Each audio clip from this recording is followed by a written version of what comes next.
ਡੁੱਬਾ city ਦੇ main ਦੀਵਾਨ ਦੇ ਵਿੱਚ ਮੁੱਖ ਦੀਵਾਨ ਸੈਟਰਡੇ ਸ਼ਾਮ ਇਸ ਟੀਵੀ ਚੈਨਲ ਵੱਲੋਂ ਕੀਤਾ ਗਿਆ, ਜਿਵੇਂ ਉਹਨਾਂ ਨੇ ਖਾਲਿਸਤਾਨ ਪੱਖੀ ਜਿਹੜੇ ਬੁਲਾਰਿਆਂ ਦੀਆਂ ਸਪੀਚਸ ਨੂੰ ਬਲੌਕ ਕੀਤਾ, ਇਹ ਆਪਣੇ ਆਪ 'ਚ ਹੀ ਦੱਸਦਾ ਹੈ ਕਿ ਇਸ ਗੱਲ ਨੂੰ ਵੀ ਪਛਾਣੀਏ ਕਿ ਇੱਥੇ ਕਈ ਸਿੱਖੀ ਰੂਪ 'ਚ ਵੀ ਔਰ ਸਿੱਖੀ ਦੀ ਗੱਲ ਕਰਕੇ ਜਿਹੜੇ ਚੈਨਲਾਂ ਨੇ ਆਪਣੀ ਦੁਕਾਨਦਾਰੀ ਚਲਾਈ ਹੋਈ ਹੈ, ਉਹ ਕਿਸ ਹੱਦ ਤੱਕ ਜਾ ਕੇ ਇੱਥੇ ਵੀ ਆਜ਼ਾਦੀ ਨਾਲ ਜਿਹੜਾ ਆਪਣੀ ਗੱਲ ਕਹਿਣ ਦਾ ਹੱਕ ਖੋਹਦੇ ਨੇ, ਜਦੋਂ ਕਿ ਤੁਸੀਂ ਦੂਸਰੀ ਥਾਵਾਂ ਤੇ ਦੇਖੋਗੇ ਇਹੀ ਅਮਰੀਕਾ ਜਿਹੜਾ ਫਰੀडम ਆਫ ਐਕਸਪ੍ਰੈਸ਼ਨ ਦਾ ਹੱਕ ਦਿੰਦਾ ਹੈ। ਭਾਰਤ ਦੇ ਵਿੱਚ ਤਾਂ ਉਹਨਾਂ ਨੇ YouTube Facebook ਸਾਰਿਆਂ ਨੂੰ ਇਸਤੇਮਾਲ ਕਰਕੇ ਪੰਥਕ ਆਵਾਜ਼ ਨੂੰ ਕੁਚਲਿਆ ਹੋਇਆ, ਜਾਂ ਕੋਈ ਹੋਰ ਵੀ ਉੱਥੇ ਗੱਲ ਕਰਨਾ ਚਾਹੁੰਦਾ ਉਹਦੇ ਤੇ ਦੇਸ਼ ਧਰੋਹ ਜਾਂ ਦੂਸਰੇ ਕੇਸ ਥੋਪੇ ਜਾਂਦੇ ਨੇ।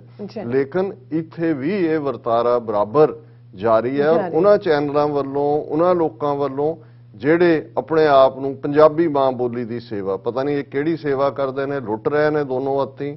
ਇੰਡੀਅਨ ਗਵਰਨਮੈਂਟ ਨੂੰ ਵੀ ਜਿਹੜਾ ਉਹ ਖੁਸ਼ ਕਰਦੇ ਨੇ, ਰਾਦਰ ਉਹਨਾਂ ਦੀ ਖੇਡ ਹੀ ਖੇਡਦੇ ਨੇ।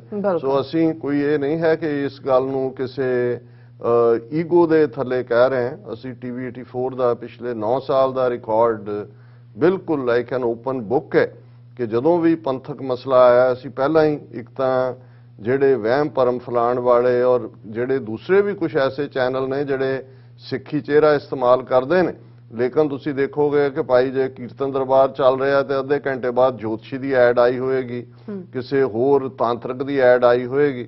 ਸੋ ਜੇ ਤੁਸੀਂ ਸਿੱਖਾਂ ਦੇ ਵਿੱਚ ਇਹੀ ਜੰਤਰ ਮੰਤਰ ਤੰਤਰ ਹੀ ਫੈਲਾਣਾ ਹੈ ਤੇ ਪਲੇਟਫਾਰਮ ਤੁਸੀਂ ਭਾਵੇਂ ਉੱਥੇ ਕੀਰਤਨ ਸੁਣਾਓ ਜਾਂ ਉਹਦਾ ਕੋਈ ਮਤਲਬ ਨਹੀਂ ਰਹਿ ਜਾਂਦਾ। ਸੋ ਅਸੀਂ ਇਸ ਬਾਰੇ ਬੜੀ ਸਟ੍ਰਿਕਟ ਪਾਲਿਸੀ ਲਾਈਨ ਪਹਿਲੇ ਦਿਨ ਤੋਂ ਲਈ, ਔਰ ਇਸੇ ਤਰ੍ਹਾਂ ਈਵਨ ਐਡਾਂ ਦੇ ਹਵਾਲੇ ਨਾਲ ਵੀ ਸਾਡਾ ਲਾਈਨ ਬਿਲਕੁਲ ਕਲੀਅਰ ਹੈ ਕਿ ਜਿਹੜੇ ਵੀ ਅੱਜ ਕੱਲ੍ਹ ਇੱਕ ਵੱਡਾ ਫੈਸ਼ਨ ਹੈ, ਬਿਊਟੀ ਪਾਰਲਰਾਂ ਦੇ ਨਾਂ ਥੱਲੇ ਨਵੇਂ ਕਿਸਮ ਦੇ ਨਾਈ ਪੈਦਾ ਹੋ ਗਏ ਨੇ ਜਿਹੜੇ ਇਸ ਕਿਸਮ ਦਾ ਜਿਹੜਾ ਵਰਤਾਰਾ ਕਰਦੇ ਨੇ, ਔਰ ਹੋਰ ਵੀ ਅਸੀਂ ਇਸ ਕਿਸਮ ਤੋਂ ਵੀ ਜਿਹੜਾ ਔਰ ਇਹ ਲੈ ਦੇ ਕੇ ਫਿਰ ਸਾਡੀ ਟੇਕ ਗੁਰੂ ਤੇ ਹੈ ਜਾਂ ਗੁਰੂ ਦੀ ਸੰਗਤ ਤੇ ਹੈ। ਤਾਂ ਗੁਰੂ ਨੇ ਵੀ ਆਪਣੀ ਸੰਗਤ ਆਪਣੀ ਪਿਆਰਿਆਂ ਰਾਹੀਂ ਵਰਤਣਾ ਹੁੰਦਾ।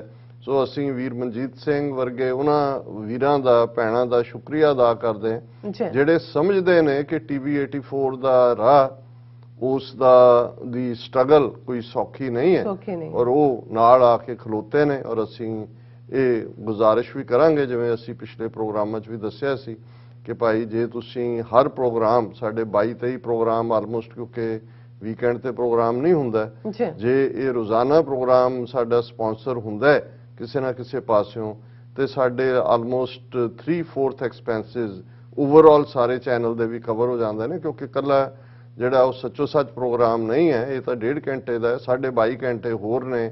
ਔਰ ਸਾਡੇ ਕੋਲ ਪੰਜਾਬ ਦੇ ਵਿੱਚ ਵੀ ਇਸ ਵੇਲੇ ਐਫੀਸ਼ੀਐਂਟ ਟੀਮ ਹੈ, ਦਿੱਲੀ 'ਚ ਹੈ, ਔਰ ਤੁਸੀਂ ਜੇ ਦੇਖਿਆ ਹੋਵੇ ਕਿ ਉਹਨਾਂ ਵੱਲੋਂ ਕੀਤੇ ਇੰਟਰਵਿਊ ਆਲ ਓਵਰ ਨੇ, ਔਰ ਕਿਵੇਂ ਫਤਿਹਗੜ੍ਹ ਸਾਹਿਬ ਤੋਂ ਰੋਜ਼ਾਨਾ ਸਵੇਰੇ ਔਰ ਸ਼ਾਮ ਕੀਰਤਨ ਕਥਾ ਦਾ ਰਿਲੇ ਹੈ। ਔਰ ਅਸੀਂ ਹਰ ਕੋਸ਼ਿਸ਼ ਕਰਦੇ ਹਾਂ, ਜਿਵੇਂ ਹੁਣ ਅੱਜ ਜਦੋਂ ਅਸੀਂ ਇਹ ਗੱਲਬਾਤ ਕਰ ਰਹੇ ਤੇ ਆਲਰੇਡੀ ਜਿਹੜਾ ਉਹ ਗੁਰੂ ਗ੍ਰੰਥ ਸਾਹਿਬ ਦੇ ਹਵਾਲੇ ਨਾਲ ਗੁਰੂ ਨਾਨਕ ਪਾਤਸ਼ਾਹ ਦਾ ਪ੍ਰਕਾਸ਼ ਪੁਰਬ ਜਿਹੜਾ ਉਹ 19 ਤਰੀਕ ਨੂੰ ਹੈ, ਔਰ ਨਨਕਾਣਾ ਸਾਹਿਬ ਅਖੰਡ ਪਾਠ ਸਾਹਿਬ ਦੀ ਆਰੰਭਤਾ ਹੋ ਚੁੱਕੀ ਹੈ, ਕਿਉਂਕਿ ਅੰਮ੍ਰਿਤ ਵੇਲੇ ਹੀ ਗੁਰੂ ਨਾਨਕ ਸਾਹਿਬ ਦਾ ਪ੍ਰਕਾਸ਼ ਹੋਇਆ ਸੀ, ਉਸ ਲਿਹਾਜ਼ ਨਾਲ ਹੀ ਅਖੰਡ ਪਾਠ ਰੱਖਿਆ ਜਾਂਦਾ ਹੈ। ਔਰ ਜਿਵੇਂ ਤੁਸੀਂ ਦੱਸਿਆ ਕਿ ਹਜ਼ਾਰਾਂ ਦੀ ਗਿਣਤੀ ਸਿੱਖ ਸੰਗਤਾਂ ਆਲਰੇਡੀ ਨਨਕਾਣਾ ਸਾਹਿਬ ਪਹੁੰਚੀਆਂ ਨੇ। ਭਾਰਤ ਵਾਲਾ ਜਥਾ ਵੀ, ਕਿਉਂਕਿ 3000 ਦੇ ਕਰੀਬ ਵੀਜ਼ੇ ਦਿੱਲੀ ਸਥਿਤ ਪਾਕਿਸਤਾਨ ਦੇ ਹਾਈ ਕਮਿਸ਼ਨ ਵੱਲੋਂ ਦਿੱਤੇ ਗਏ ਨੇ, ਨਨਕਾਣਾ ਸਾਹਿਬ ਸਿੱਖ ਸੰਗਤਾਂ ਪਹੁੰਚ ਚੁੱਕੀਆਂ ਨੇ, ਜਿਹੜਾ ਵਾਹਗਾ ਅਟਾਰੀ ਬਾਰਡਰ ਰਾਹੀਂ ਹੈ। ਪਰ ਦੂਸਰੇ ਪਾਸੇ ਨਾਲ ਦੀ ਨਾਲ ਜਿਵੇਂ ਅਸੀਂ ਪਿਛਲੇ ਸਾਰੇ ਦਿਨਾਂ 'ਚ ਇਹ ਡਿਸਕਸ ਕਰਦੇ ਰਹੇ ਕਿ ਕਿਵੇਂ ਕਰਤਾਰਪੁਰ ਸਾਹਿਬ ਦਾ ਲਾਂਘਾ ਜਿਹੜਾ ਕਿ ਮਾਰਚ 2020 ਦੇ ਵਿੱਚ ਕੋਵਿਡ ਦੇ ਹਵਾਲੇ ਨਾਲ ਜਾਂ ਬਹਾਨੇ ਨਾਲ ਬੰਦ ਕਰ ਦਿੱਤਾ ਗਿਆ ਸੀ, 20 ਮਹੀਨਿਆਂ ਬਾਅਦ ਗੁਰੂ ਨਾਨਕ ਪਾਤਸ਼ਾਹ ਦੀ ਬਖਸ਼ਿਸ਼ ਔਰ ਦੁਨੀਆ ਭਰ 'ਚ ਸਿੱਖ ਕੌਮ ਦੇ ਅੰਦਰ ਇਸ ਪ੍ਰਤੀ ਆਇਆ ਰੋਹ ਔਰ ਕੀਤਾ ਗਿਆ ਫਿਰ ਇਸ ਦਾ ਜਿਹੜਾ ਪ੍ਰਗਟਾਵਾ ਵੀ ਹੈ 4 ਚੁਫੇਰੇ, ਉਹਦਾ ਨਤੀਜਾ ਹੈ। ਕਿਉਂਕਿ ਇਹ ਹਿੰਦੂਤਵੀ ਆਪਣਾ ਸਿਆਸੀ ਲਾਭਾਨ ਵੀ ਦੇਖਦੇ ਨੇ, ਇੰਟਰਨੈਸ਼ਨਲ ਇੰਪਲੀਕੇਸ਼ਨਸ ਵੀ ਦੇਖਦੇ ਨੇ, ਔਰ ਇਹ ਸਾਰੇ ਪੀਰੀਅਡ 'ਚ ਪਾਕਿਸਤਾਨ ਨੇ ਵੀ ਬੜਾ ਵੌਸੀਫਰਸਲੀ ਬਾਰ-ਬਾਰ ਕਿਹਾ ਕਿ ਭਾਈ ਤੁਸੀਂ ਜਥੇ ਭੇਜੋ, ਅਸੀਂ ਤਿਆਰ ਹਾਂ। ਉਹ ਤਾਂ ਪਿਛਲੇ ਮੌਕੇ ਤੇ ਵੀ ਜੂਨ ਦੇ ਮਹੀਨੇ 'ਚ ਵੀ ਜਦੋਂ ਮਹਾਰਾਜਾ ਰਣਜੀਤ ਸਿੰਘ ਦੀ ਬਰਸੀ ਸੀ, ਉਦੋਂ ਵੀ ਉਹਨਾਂ ਨੇ ਆਫਰ ਕੀਤਾ ਸੀ ਕਿ ਭਾਈ ਜਥੇ ਆ ਸਕਦੇ ਨੇ। ਜੀ ਲੇਕਿਨ ਇਹ ਰਿਹਾ ਵੀ ਪਿਛਲੇ ਮੌਕੇ ਦੇ ਉੱਤੇ ਨਨਕਾਣਾ ਸਾਹਿਬ ਦਾ ਵਾਲਾ ਜਥਾ ਤਾਂ ਉਹਨਾਂ ਨੇ ਜਿਹੜਾ ਉਹ ਭੇਜ ਦਿੱਤਾ, ਲੇਕਿਨ ਕਰਤਾਰਪੁਰ ਸਾਹਿਬ ਬੰਦ ਰੱਖਿਆ ਹੋਇਆ ਸੀ। ਬਿਲਕੁਲ ਸੋ ਅੱਜ ਇਹ ਵੀ ਖੁਸ਼ੀ ਦੀ ਖਬਰ ਹੈ। ਸਾਡਾ ਬਹੁਤ ਵਾਰੀ ਹੁੰਦਾ ਹੈ ਵੀ ਐਲਾਨ ਹੋ ਜਾਂਦਾ ਹੈ, ਅਨਾਉਂਸਮੈਂਟ ਹੁੰਦੀ ਹੈ,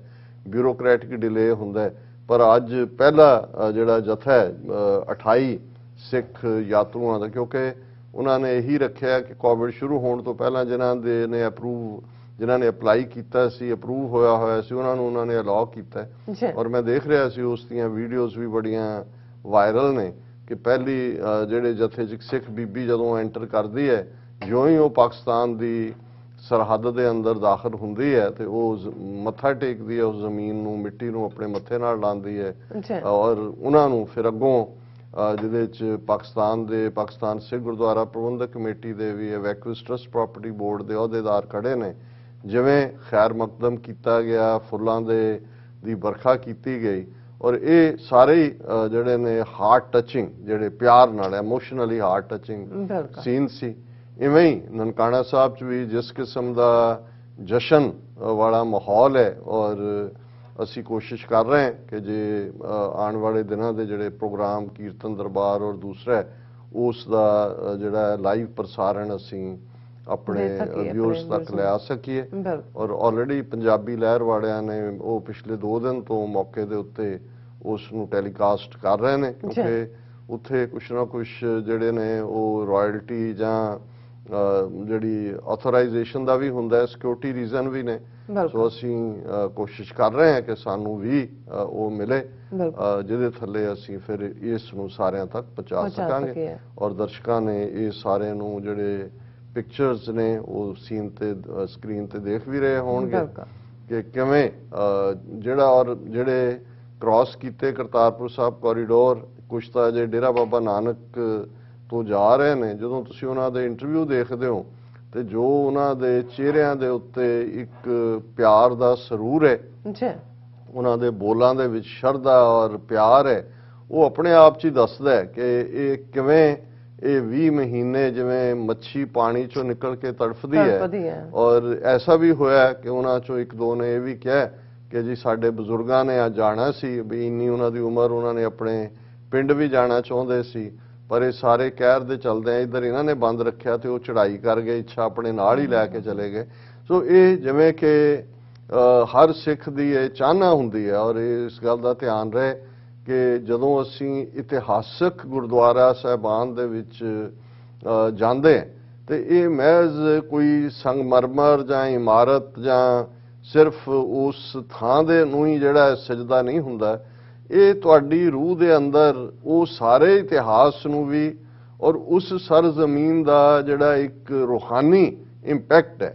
ਇਹੀ ਕਾਰਨ ਹੈ ਕਿ ਇਤਿਹਾਸਕ ਗੁਰਦੁਆਰਿਆਂ ਦੀ ਯਾਤਰਾ ਬੇਸ਼ੱਕ ਉਹ ਤਖਤ ਸ੍ਰੀ ਹਜ਼ੂਰ ਸਾਹਿਬ ਤੋਂ ਲੈ ਕੇ, ਜਦੋਂ ਅਸੀਂ ਈਵਨ ਹੁਣ ਤਾਂ ਇਹ ਅਰਦਾਸ ਦੇ ਅਲਫਾਜ਼ ਨਹੀਂ ਨੇ, ਲੇਕਿਨ ਜਿਹੜੇ ਪੁਰਾਤਨ ਗ੍ਰੰਥੀ ਹੁੰਦੇ ਸਨ ਉਹ ਆਪਣੀ ਅਰਦਾਸ ਦੇ ਵਿੱਚ ਵੀ ਕਹਿੰਦੇ ਸੀ ਕਿ ਵੀ ਆਦ ਸ਼੍ਰੀ ਨਨਕਾਣਾ ਸਾਹਿਬ ਤੋਂ ਲੈ ਕੇ ਹਜ਼ੂਰ ਸਾਹਿਬ ਪਰਯੰਤ ਸਾਰੇ ਗੁਰਦੁਆਰਿਆਂ ਗੁਰਧਾਮਾਂ ਦਾ ਧਿਆਨ ਧਰ ਕੇ ਖਾਲਸਾ ਜੀ ਬੋਲੋ ਜੀ ਵਾਹਿਗੁਰੂ। ਸੋ ਸਾਡਾ ਜਿਹੜਾ ਧਰਮ ਦਾ ਸਫ਼ਰ ਹੈ ਉਹ ਤਾਂ ਨਨਕਾਣਾ ਸਾਹਿਬ ਤੋਂ ਹੀ ਸ਼ੁਰੂ ਹੁੰਦਾ ਹੈ। ਗੁਰੂ ਨਾਨਕ ਸਾਹਿਬ ਦੀ ਆਮਦ 552 ਵਰੇ ਪਹਿਲਾਂ ਉਸ ਧਰਤੀ ਤੇ ਹੁੰਦੀ ਹੈ, ਔਰ ਹੁਣ ਜਦੋਂ ਅਸੀਂ ਫਤਿਹਗੜ੍ਹ ਸਾਹਿਬ ਤੋਂ ਵੀ ਕੀਰਤਨ ਚੱਲ ਰਿਹਾ ਸੀ, ਦਰਬਾਰ ਸਾਹਿਬ ਅੰਮ੍ਰਿਤਸਰ ਤੋਂ ਵੀ ਹੁੰਦਾ ਹੈ, ਔਰ ਉੱਥੋਂ ਵੀ ਨਨਕਾਣਾ ਸਾਹਿਬ, ਹਰ ਪਾਸੇ ਜਦੋਂ ਇਹ ਫਜ਼ਾ ਦੇ ਵਿੱਚ ਅਲਫਾਜ਼ ਨੇ ਭਾਈ ਗੁਰਦਾਸ ਜੀ ਦੇ ਕਿ ਸਤਿਗੁਰ ਨਾਨਕ ਪ੍ਰਗਟਿਆ ਮਿੱਟੀ ਧੁੰਦ ਜਗ ਚਾਨਣ ਹੋਆ, ਜਾਂ ਚੜਿਆ ਸੋਧਣ ਧਰਤ ਲੁਕਾਈ। ਹੁਣੇ ਹੀ ਫਤਿਹਗੜ੍ਹ ਸਾਹਿਬ ਤੋਂ ਸ਼ਬਦ ਚੱਲ ਰਿਹਾ ਸੀ ਕਿ ਸਿੱਧ ਬੋਲਣ ਸ਼ੁਭ ਬਚਨ ਧਨ ਨਾਨਕ ਤੇਰੀ ਵੱਡੀ ਕਮਾਈ। ਹੁਣ ਇਹ ਸਾਰਾ ਮਾਹੌਲ ਅੱਜ ਜਦੋਂ ਅਸੀਂ ਕਰਤਾਰਪੁਰ ਸਾਹਿਬ ਖੁੱਲ੍ਹਦਾ ਹੈ, ਨਨਕਾਣਾ ਸਾਹਿਬ ਹੈ, ਸੋ ਇਹ ਇੱਕ ਉਹ ਯਾਦ ਦਹਾਨੀ ਵੀ ਕਰਵਾਉਂਦਾ ਹੈ ਕਿ ਕਿਵੇਂ ਉਸ ਧਰਤੀ ਦੇ ਉੱਤੇ, ਔਰ ਜੇ ਅਸੀਂ ਉਸ ਖਿੱਤੇ ਦੀ ਗੱਲ ਕਰੀਏ ਜਿਸ ਖਿੱਤੇ ਦੇ ਵਿੱਚ 5-6 ਹਜ਼ਾਰ ਸਾਲ ਪੁਰਾਣੀ ਉਸ ਸਿਵਲਾਈਜੇਸ਼ਨ, ਜਿਹੜਾ ਕਿ ਸਿਵਲਾਈਜੇਸ਼ਨ ਉਹ ਇੱਕ ਮੇਲ ਹੈ ਅੱਡ-ਅੱਡ ਕਲਚਰਸ ਦਾ ਵੀ, ਅੱਡ-ਅੱਡ ਮਜ਼ਹਬਾਂ ਦਾ ਵੀ, ਔਰ ਬਾਬਾ ਨਾਨਕ ਤਾਂ ਉਸ ਧਰਤੀ ਦੀ ਰੂਹ ਨੇ, ਕਿਉਂਕਿ ਔਰ ਉਸ ਧਰਤੀ ਦੇ ਹੀ ਲੋਕ ਅਖਾਣਾਂ ਦੇ ਵਿੱਚ ਜਦੋਂ ਇਹ ਬੋਲ ਉਭਰੇ, ਬਾਬਾ ਨਾਨਕ ਸ਼ਾਹ ਫਕੀਰ सिख का गुरु मुसलमान का पीर। हुण ये ਉਹ ਸਾਂਝਾਂ ਦੀ ਗੱਲ ਭਾਈ ਮਰਦਾਨੇ ਦੀ ਰਬਾਬ ਗੁਰੂ ਨਾਨਕ ਸਾਹਿਬ ਦੀ ਧੁਰੋਂ ਆਈ ਬਾਣੀ ਔਰ ਥਾਂ ਥਾਂ ਜਾ ਕੇ ਉਸ ਰੱਬ ਦੀ ਮੁਹੱਬਤ ਪਿਆਰ ਨਾਮ ਦਾ ਛੱਟਾ ਦੇਣਾ ਇਹ ਉਸ ਧਰਤੀ ਦੇ ਉੱਤੇ। ਔਰ ਅੱਜ ਜਦੋਂ ਦੁਨੀਆ ਦੇ ਵਿੱਚ ਇਸ ਕਦਰ ਨਫ਼ਰਤ ਹੈ ਚਾਰ ਚਫੇਰੇ ਔਰ ਜਿਸ ਖਿੱਤੇ 'ਚ ਅੱਜ ਜਿਹਦਾ ਨਾਂ ਭਾਰਤ ਰੱਖਿਆ ਹੋਇਆ ਹੈ 1 ਬਿਲੀਅਨ 400 ਮਿਲੀਅਨ ਲੋਕ ਰਹਿੰਦੇ ਨੇ ਉੱਥੇ ਨਫ਼ਰਤ ਦੇ ਵਣਜਾਰਿਆਂ ਦੇ ਹੱਥ 'ਚ ਪਾਵਰ ਆਈ ਹੋਈ ਹੈ। ਕਿਵੇਂ ਮਜ਼ਹਬ ਦੇ ਨਾਂ ਥੱਲੇ ਹਿੰਦੂ ਤਵੀ ਵਿਚਾਰਧਾਰਾ ਨੇ ਇਨਸਾਨ ਨੂੰ ਇਨਸਾਨ ਤੋਂ ਦੂਰ ਕੀਤਾ ਔਰ ਇਸ ਸਾਰੇ ਦੇ ਚਲਦਿਆਂ ਕਰਤਾਰਪੁਰ ਸਾਹਿਬ ਦੇ ਉਸ ਮੁਕਾਮ ਤੇ ਦੋਨਾਂ ਮੁਲਕਾਂ ਦੇ ਵਿਚਕਾਰ ਜਿਹੜਾ ਕਿ ਕੋਰੀਡੋਰ ਆਫ ਲਵ ਔਰ ਜਿਹਨੂੰ ਮੈਂ ਕੱਲ ਵੀ ਕਿਹਾ ਸੀ ਕਿ ਵੀ ਇਹ ਜਿਹੜਾ ਹੈ ਕੋਰੀਡੋਰ ਆਫ ਇਨਫਿਨਿਟ ਹੋਪਸ ਔਰ ਇਹ ਜਿਹੜਾ ਇਟਰਨਲ ਬਲੇਸਿੰਗ ਹੈ ਇਹ ਸਾਡੇ ਲਈ ਮੁਬਾਰਕ ਦਿਨ ਚੱਲ ਰਹੇ ਨੇ।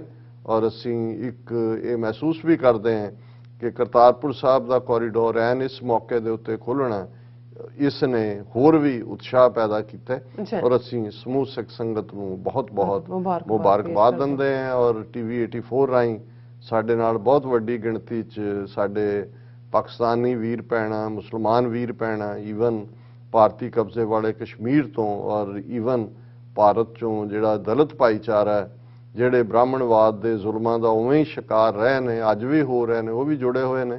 ਸੋ ਅਸੀਂ ਸਮਝਦੇ ਹਾਂ ਕਿ ਬਾਬਾ ਨਾਨਕ ਤਾਂ ਸਭ ਦੇ ਸਾਂਝੇ ਨੇ। ਸਾਡਾ ਕੋਈ ਉਹਨਾਂ ਦੇ ਉੱਤੇ ਜਿਹੜਾ ਕੋਈ ਕਬਜ਼ਾ ਤਾਂ ਦੂਰ ਦੀ ਗੱਲ ਕੋਈ ਅਸੀਂ ਇਹ ਕਹੀਏ ਔਰ ਇਹ ਗੱਲ ਮੈਨੂੰ ਯਾਦ ਹੈ ਕਿ ਅਫਜ਼ਲ ਅਹਿਸਨ ਰੰਧਾਵਾ ਜਿਨ੍ਹਾਂ ਨੇ ਨਵਾਂ ਘੱਲੂਘਾਰਾ ਨਜ਼ਮ ਲਿਖੀ 9 ਜੂਨ ਨੂੰ ਜਦੋਂ ਦਰਬਾਰ ਸਾਹਿਬ ਤੇ ਫੌਜੀ ਹਮਲਾ ਹੋਇਆ ਉਹ ਪੰਜਾਬੀ ਯੂਨੀਵਰਸਿਟੀ ਪਟਿਆਲੇ ਆਏ ਜਦੋਂ ਹਾਲਾਤ ਨਾਰਮਲ ਹੋਏ ਰੋਹੀ ਕਵਿਤਾ ਉਹਨਾਂ ਨੇ ਰੋ ਰੋ ਕੇ ਸੁਣਾਈ ਉਹਨਾਂ ਦੀਆਂ ਅੱਖਾਂ 'ਚੋਂ ਅਥਰੂ ਵਗਦੇ ਰਹੇ ਔਰ ਇੰਟਰੋਡਕਸ਼ਨ ਵੇਲੇ ਕਿਹਾ ਗਿਆ ਸੀ ਕਿ ਜੀ ਹੁਣ ਅਫਜ਼ਲ ਅਹਿਸਨ ਰੰਧਾਵਾ ਜਿਨ੍ਹਾਂ ਦੇ ਅਸੀਂ ਸ਼ੁਕਰਗੁਜ਼ਾਰ ਹਾਂ ਕਿ ਇੱਕ ਮੁਸਲਮਾਨ ਹੁੰਦਿਆਂ ਹੋਇਆਂ ਵੀ ਉਹਨਾਂ ਨੇ ਜਿਵੇਂ ਹਮਦਰਦੀ ਔਰ ਪਿਆਰ ਔਰ ਦੂਸਰਾ ਦਿਖਾਇਆ ਤੇ ਉਹ ਤਾਂ ਇੰਨੇ ਮਾਣ ਨਾਲ ਉਹ ਕਹਿੰਦੇ ਸੀ ਜੀ ਮਤਲਬ ਉਹਨਾਂ ਨੇ ਖਲੋਂਦਿਆਂ ਹੀ ਕਿਹਾ ਕਿ ਭਾਈ ਤੁਸੀਂ ਸਾਨੂੰ ਕਿਉਂ ਸਿੱਖੀ 'ਚੋਂ ਬਾਹਰ ਕੱਢਦੇ ਹੋ ਅਸੀਂ ਵੀ ਬਾਬੇ ਬੁੱਢੇ ਕਹੇ ਹਾਂ ਅਸੀਂ ਵੀ ਜਿਹੜੇ ਆ ਗੁਰੂ ਨਾਨਕ ਦੇ ਸਿੱਖ ਹੈ ਤੁਸੀਂ ਵੱਡੇ ਸਿੱਖ ਨਹੀਂ ਹੈਗੇ। ਸੋ ਇਹ ਇੱਕ ਅੱਡ ਮਜ਼ਹਬ ਦੇ ਹੁੰਦਿਆਂ ਵੀ ਜਿਹੜੀ ਮੁਹੱਬਤ ਦਾ ਪ੍ਰਗਟਾਵਾ ਹੈ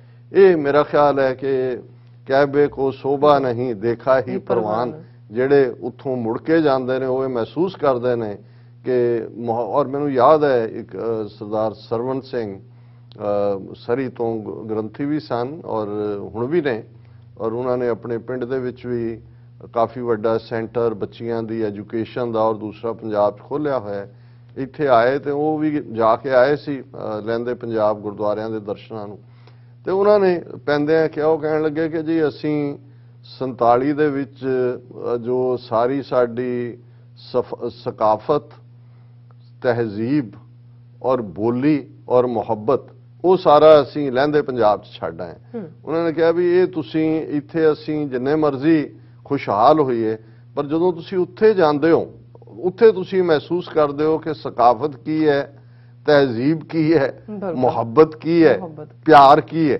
ਔਰ ਮੈਂ ਸਮਝਦਾ ਹਾਂ ਕਿ ਵੀ ਇਹ ਕਰਤਾਰਪੁਰ ਸਾਹਿਬ ਦੇ ਕੋਰੀਡੋਰ ਨੇ ਇਸ ਮੁਹੱਬਤ ਨੂੰ ਹੋਰ ਵੀ ਪੀੜ੍ਹੀਆਂ ਕੀਤਾ ਔਰ ਆਉਣ ਵਾਲੇ ਪੀਰੀਅਡ ਦੇ ਵਿੱਚ ਇੰਸ਼ਾਅੱਲਾ ਇਹ ਮੁਹੱਬਤਾਂ ਵੀ ਕਾਇਮ ਰਹਿਣ ਔਰ ਉਸ ਧਰਤੀ ਦੇ ਉੱਤੇ ਦਰਿਆਏ ਜਮਨਾ ਤੋਂ ਵਾਘਾ ਤੱਕ ਇੰਡੀਪੈਂਡੈਂਟ ਸੋਵਰਨ ਨੇਸ਼ਨ ਖਾਲਿਸਤਾਨ ਹੋਂਦ 'ਚ ਆਏ ਔਰ ਫਿਰ ਇਹ ਜਿਹੜੀਆਂ ਰੁਕਾਵਟਾਂ ਹਿੰਦੂ ਤਵੀਆਂ ਵੱਲੋਂ ਹਰ ਚੌਥੇ ਦਿਨ ਕਿਸੇ ਨਾ ਕਿਸੇ ਬਹਾਨੇ ਖੜੀਆਂ ਕੀਤੀਆਂ ਜਾਂਦੀਆਂ ਨੇ। ਬੇਸ਼ੱਕ ਅੱਜ ਅਸੀਂ ਸੈਲੀਬ੍ਰੇਟ ਕਰ ਰਹੇ ਹਾਂ ਕਿ ਇਹ ਲਾਂਘਾ ਖੁੱਲ੍ਹਿਆ ਲੇਕਿਨ ਇਸ ਗੱਲ ਦਾ ਧਿਆਨ ਰਹੇ ਕਿ ਇਹਨਾਂ ਨੇ ਕਦੋਂ ਕੀ ਬਹਾਨਾ ਬਣਾਉਣਾ ਹੈ ਕਦੋਂ ਕੀ ਦਹਿਸ਼ਤਗਰਦੀ ਜੋੜ ਸੋ ਪੱਕੇ ਤੌਰ ਦੇ ਉੱਤੇ ਖੁੱਲ੍ਹ ਤਾਂ ਉਦੋਂ ਹੀ ਹੋਏਗੀ ਜਦੋਂ ਸਾਡੇ ਕੋਲ ਮੁਲਕ ਹੋਏਗਾ। ਪਰ ਹਾਲ ਦੀ ਘੜੀ ਕਈ ਵਾਰ ਤੁਸੀਂ ਛੋਟੀਆਂ ਖੁਸ਼ੀਆਂ ਵੀ ਮਨਾਉਂਦੇ ਹੋ ਨਿੱਕੇ ਜਿਹੇ ਉਸ ਦਾਇਰਾਕਾਰ ਜਦੋਂ ਚਾਰ ਚਫੇਰੇ ਦਬਾਅ ਬਣਿਆ ਹੁੰਦਾ ਸੋ ਇਹ ਸਾਡੀ ਇੱਕ ਜਿੱਤ ਵੀ ਹੈ ਕੌਮ ਦੀ ਔਰ ਅਸੀਂ ਅਗੇਨ ਜਿਹੜਾ ਹੈ ਉਹ ਸਾਡੇ ਕੋਲ ਸ਼ੁਕਰਾਨੇ ਦੇ ਲਫ਼ਜ਼ ਨਹੀਂ ਨੇ ਇਸ ਦੇ ਲਈ।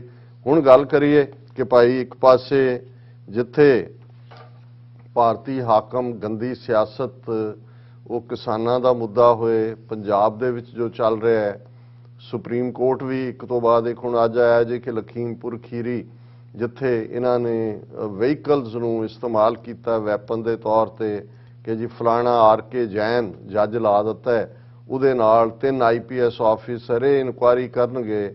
ਔਰ ਇਸੇ ਤਰੀਕੇ ਨਾਲ ਜਿਹੜਾ ਹੈ ਉਹ ਚੱਲ ਰਿਹਾ ਜੀ। ਚਰਨਜੀਤ ਸਿੰਘ ਚੰਨੀ ਕਿਸਾਨਾਂ ਦੇ ਨਾਲ ਮਿਲੇ ਔਰ ਉਹਨਾਂ ਨੇ ਉਹਨਾਂ ਦੀਆਂ ਸਾਰੀਆਂ ਮੰਗਾਂ ਸਵਾਏ ਇੱਕ ਦੇ ਮੰਨ ਲਈ। ਔਰ ਇਹ ਸਾਰੀ ਉਹ ਸਿਆਸਤ ਤਾਂ ਖੇਡ ਹੀ ਰਹੇ ਨੇ।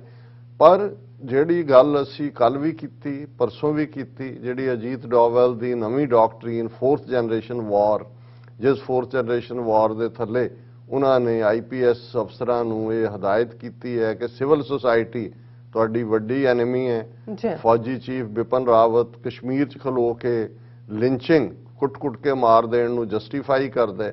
ਜਿੱਥੇ ਉਹ ਮਾਹੌਲ ਸਿਰਜਿਆ ਹੋਇਆ ਉੱਥੇ ਉਹਨਾਂ ਦਾ ਡਾਇਸਪੋਰਾ ਦੇ ਉੱਤੇ ਕਿੰਨਾ ਦਬਾਅ ਬਣਿਆ ਹੋਇਆ ਹੈ। ਇਸ ਵੇਲੇ ਡਾਇਸਪੋਰਾ ਸਿੱਖਾਂ ਦੀ ਆਵਾਜ਼ ਨੂੰ, ਸਾਡੀ ਫਰੀडम ਆਫ ਐਕਸਪ੍ਰੈਸ਼ਨ ਦੇ ਹੱਕ ਨੂੰ ਦਬਾਉਣ ਦੇ ਲਈ ਉਹਦਾ ਅੰਦਾਜ਼ਾ ਅਸੀਂ ਲਾ ਸਕਦੇ ਹਾਂ। ਅਕਸਰ ਅਸੀਂ ਰੋਜ਼ਾਨਾ ਕੋਈ ਨਾ ਕੋਈ ਟੌਪਿਕ ਸਾਡਾ ਹੁੰਦਾ ਡਿਸਕਸ਼ਨ ਦਾ ਕਿ ਉਹ UK ਦੇ ਵਿੱਚ 3 ਸਿੱਖ ਨੌਜਵਾਨਾਂ ਦੀ ਐਕਸਟ੍ਰੈਡੀਸ਼ਨ ਦੀ ਗੱਲ ਹੋਏ, 8-10 ਸਾਲ ਉਹਨਾਂ ਨੂੰ ਖੱਜਲ ਖੁਆਰ ਕੀਤਾ। ਅਖੀਰ ਅਦਾਲਤ ਨੇ ਕਿਹਾ ਵੀ ਇਹਨਾਂ ਨੇ ਝੂਠੇ ਸਬੂਤ ਪੇਸ਼ ਕੀਤੇ ਨੇ। ਕੈਨੇਡਾ ਦੇ ਵਿੱਚ ਵੀ ਉਹੀ ਦਬਾਅ ਬਣਾਇਆ ਹੋਇਆ। ਬਾਰ-ਬਾਰ ਹੁਣ ਇਹ ਆਇਆ ਜੀ ਕਿ 10 ਬੰਦਿਆਂ ਦੀ ਲਿਸਟ ਉਹਨਾਂ ਨੇ ਦਿੱਤੀ ਹੈ, ਇਹ ਡਰੱਗ ਸਮਗਲਿੰਗ ਤੇ ਫਲਾਣਿਆਂ 'ਚ ਦੂਜੇ ਟਿਮਕੇ 'ਚ ਫਸੇ ਹੋਏ ਨੇ। ਔਰ ਜਿਵੇਂ ਉਹਨਾਂ ਦੀ ਜਿਹੜੀ ਹੈ ਨੈਸ਼ਨਲ ਇਨਵੈਸਟੀਗੇਟਿਵ ਏਜੰਸੀ ਦੀ ਟੀਮ ਕੈਨੇਡਾ ਦੇ ਵਿੱਚ ਆਈ, ਜਿਹੜੀ ਕਿ ਡਾਇਰੈਕਟਲੀ ਇੰਟਰਫੀਅਰੈਂਸ ਸੀ ਸਿੱਖਾਂ ਦੇ ਮਾਮਲਿਆਂ ਦੇ ਵਿੱਚ, ਔਰ ਉੱਥੇ ਉਹਨਾਂ ਨੇ ਜਿਹੜਾ RCMP ਦੇ ਸੱਦੇ ਤੇ ਆਈ। ਲੇਕਿਨ ਇਸ 'ਚ ਬੇਸ਼ੱਕ ਅਸੀਂ ਇਸ ਜਦੋਂ ਦਬਾਅ ਦੇ ਅੱਡ-ਅੱਡ ਐਂਗਲ ਦੇਖਦੇ ਹਾਂ, ਰੈਫਰੈਂਡਮ 2020 'ਚ ਕੋਵਿਡ ਦੇ ਚੱਲਦੇ ਆ ਇਹ ਲਾਂਚ ਨਹੀਂ ਹੋਇਆ, ਲੇਕਿਨ 31 ਅਕਤੂਬਰ ਨੂੰ ਲੰਡਨ ਤੋਂ ਜਿਹੜਾ ਇਸ ਦੀ ਸ਼ੁਰੂਆਤ ਹੁੰਦੀ ਹੈ। ਔਰ ਪਹਿਲੀਆਂ ਵੋਟਾਂ ਦੇ ਪੈਟਰਨ ਨੇ ਹੀ ਦੱਸ ਦਿੱਤਾ ਸੀ ਕਿ ਇਹ ਇੱਕ ਕਾਮਯਾਬ ਮੁਹਿੰਮ ਹੋ ਨਿਬੜੀ ਹੈ। ਵੱਡੀ ਗਿਣਤੀ ਸਿੱਖ ਸੰਗਤਾਂ ਦੀ ਸ਼ਮੂਲੀਅਤ ਔਰ ਲੰਡਨ ਤੋਂ ਚੱਲਦੇ ਫਿਰ ਅਸੀਂ ਦੇਖਦੇ ਹਾਂ ਕਿ ਬਰਮਿੰਗਮ ਤੇ ਬਾਰਕਿੰਗ ਦੇ ਵਿੱਚ ਵੀ ਇਹ ਬੜੀ ਕਾਮਯਾਬੀ ਦੇ ਨਾਲ ਇਹ ਮੁਹਿੰਮ ਔਰ ਲਗਾਤਾਰ ਨਾ ਟੁੱਟਣ ਵਾਲਾ ਤਾਂਤਾ ਵੱਜਣਾ ਜਿਹਨੂੰ ਕਹਿੰਦੇ ਨੇ ਲਾਈਨ ਵੋਟਰਾਂ ਦੀ। ਔਰ 21 ਨਵੰਬਰ ਨੂੰ ਲੈਸਟਰ, ਕੈਵੈਂਟਰੀ ਤੇ ਡਰਬੀ UK ਦੇ ਇਹਨਾਂ ਸ਼ਹਿਰਾਂ ਦੇ ਵਿੱਚ ਇਹ ਹੈ। ਔਰ ਜਿਵੇਂ Sikhs for justice the press statement ਮੁਤਾਬਕ ਸਾਰਾ ਨਵੰਬਰ ਦਾ ਮਹੀਨਾ ਜਿਹੜਾ ਹੈ ਇਹ UK ਦੇ ਵਿੱਚ ਅੱਡ-ਅੱਡ ਥਾਵਾਂ ਦੇ ਉੱਤੇ ਇਹ ਵੋਟਾਂ ਪਾਉਣ ਦਾ ਸਿਲਸਿਲਾ ਜਾਰੀ ਰਹੇਗਾ। ਹੁਣ ਇਹਦੇ 'ਚ ਕੋਈ ਸ਼ੱਕ ਨਹੀਂ ਹੈ ਕਿ ਕਿਤੇ ਨਾ ਕਿਤੇ ਉਹ ਜਥੇਬੰਦੀਆਂ ਵੀ ਨੇ ਜਿਹੜੀਆਂ ਬੇਸ਼ੱਕ ਉਹਨੂੰ ਤੁਸੀਂ ਈਰਖਾਵਸ ਕਹਿ ਲਓ, ਕਈ ਵਾਰ ਇਹ ਵੀ ਹੁੰਦਾ ਕਿ ਭਾਈ ਉਹਨਾਂ ਨੂੰ ਜੇ ਇਨਵੋਲਵ ਨਾ ਕੀਤਾ ਹੋਏ, ਜਾਂ ਕਈਆਂ ਦੀ ਉਹ ਆਦਤ ਹੀ ਹੁੰਦੀ ਹੈ ਜਿਨ੍ਹਾਂ ਨੇ ਹਰ ਚੀਜ਼ ਨੂੰ ਨੈਗੇਟ ਕਰਨਾ ਹੁੰਦਾ, ਜੋ ਮਰਜ਼ੀ ਚੰਗਾ ਕੰਮ ਹੋ ਰਿਹਾ ਹੋਏ ਉਹਨਾਂ ਨੇ ਉਹਦੇ 'ਚ ਕੁਛ ਨਾ ਕੁਛ ਨੁਕਸ ਕੱਢਣਾ ਹੁੰਦਾ। ਲੇਕਿਨ ਮੈਂ ਹਮੇਸ਼ਾ ਦੇਖਦਾ ਹਾਂ, ਔਰ ਇਹ ਗੱਲ ਡਾਕਟਰ BR ਅੰਬੇਦਕਰ ਉਹਨਾਂ ਦੇ ਹਵਾਲੇ ਨਾਲ ਜੇ ਮੈਂ ਕਹਾਂ ਤੇ ਉਹਨਾਂ ਦਾ ਇਹ ਕਹਿਣਾ ਸੀ ਕਿ ਵੀ ਜਦੋਂ ਵੱਡ ਗਿਣਤੀ ਮੈਜੋਰਿਟੀ ਖੁਸ਼ ਹੋ ਰਹੀ ਹੋਏ ਤੇ ਸਮਝੋ ਕਿ ਘੱਟ ਗਿਣਤੀਆਂ ਦਾ ਬੇੜਾ ਗਰਕ ਹੋ ਰਿਹਾ। ਬਿਲਕੁਲ। ਤੇ ਜਦੋਂ ਇਹਨਾਂ ਨੂੰ ਤਕਲੀਫ ਹੋ ਰਹੀ ਹੋਏ ਤਾਂ ਸਮਝੋ ਕਿ ਘੱਟ ਗਿਣਤੀਆਂ ਦਾ ਭਲਾ ਹੋ ਰਿਹਾ ਕਿਸੇ ਐਸੇ ਇਸ਼ੂ ਤੇ। ਬਿਲਕੁਲ। ਹੁਣ ਕਹਿਣ ਨੂੰ ਇੱਕ ਪਾਸੇ ਉੱਥੇ ਬੈਠਾ ਕੈਪਟਨ ਅਮਰਿੰਦਰ ਉਹ ਢਾਈ ਟੋਟਰੂ ਕਹੀ ਜਾਏ ਜਾਂ ਕਹੇ ਜੀ ਇਹ ਪੈਸੇ ਬਣਾਉਣ ਨੂੰ ਕਰ ਰਹੇ ਨੇ, ਦੂਜੇ ਕਰ ਰਹੇ ਨੇ, ਹੋਰ ਉਹਨਾਂ ਦਾ ਮੀਡੀਆ ਉੱਥੇ ਬੈਠੇ ਉਹ ਆਜ ਤੱਕ ਵਾਲੇ ਹੋਣ, ਰਿਪਬਲਿਕ ਵਾਲੇ ਹੋਣ, ਦੂਜੇ ਉਹਨੂੰ ਰਿਡੀਕਿਊਲ ਕਰਨ ਦੀ ਕੋਸ਼ਿਸ਼ ਕਰ ਰਹੇ ਹੋਣ ਕਿ ਨਹੀਂ ਜੀ ਉੱਥੇ ਤਾਂ ਜਿਹੜਾ ਡੈਂਪ ਸਕੁਐਡ ਇਹ ਸਾਬਤ ਹੋਇਆ। ਔਰ ਉਹਨਾਂ ਦੀ ਮੀਡੀਆ ਰਿਪੋਰਟ ਸੀ ਜੀ ਇਹ ਆਏ ਨਹੀਂ ਉੱਥੇ ਲੋਕ, ਕੋਈ ਵੋਟਾਂ, ਹਾਲਾਂ ਇਹ ਪਿਕਚਰ ਸੇਜ਼ 1000 ਵਰਡਸ ਇਹ ਸਾਹਮਣੇ ਸੀ। ਲੇਕਿਨ ਜੇ ਤੁਸੀਂ ਇਹਨਾਂ ਦੀ ਹਕੀਕਤ ਦੇਖਣੀ ਹੈ ਕਿ ਵੀ ਸੱਚਮੁੱਚ ਰੈਫਰੈਂਡਮ 2020 ਦੇ ਜਿਹੜਾ ਪਹਿਲਾ ਰਿਸਪਾਂਸ ਹੈ UK ਦੇ ਵਿੱਚ ਉਹਨੇ ਕਿਵੇਂ ਰੈਟਲ ਕੀਤਾ।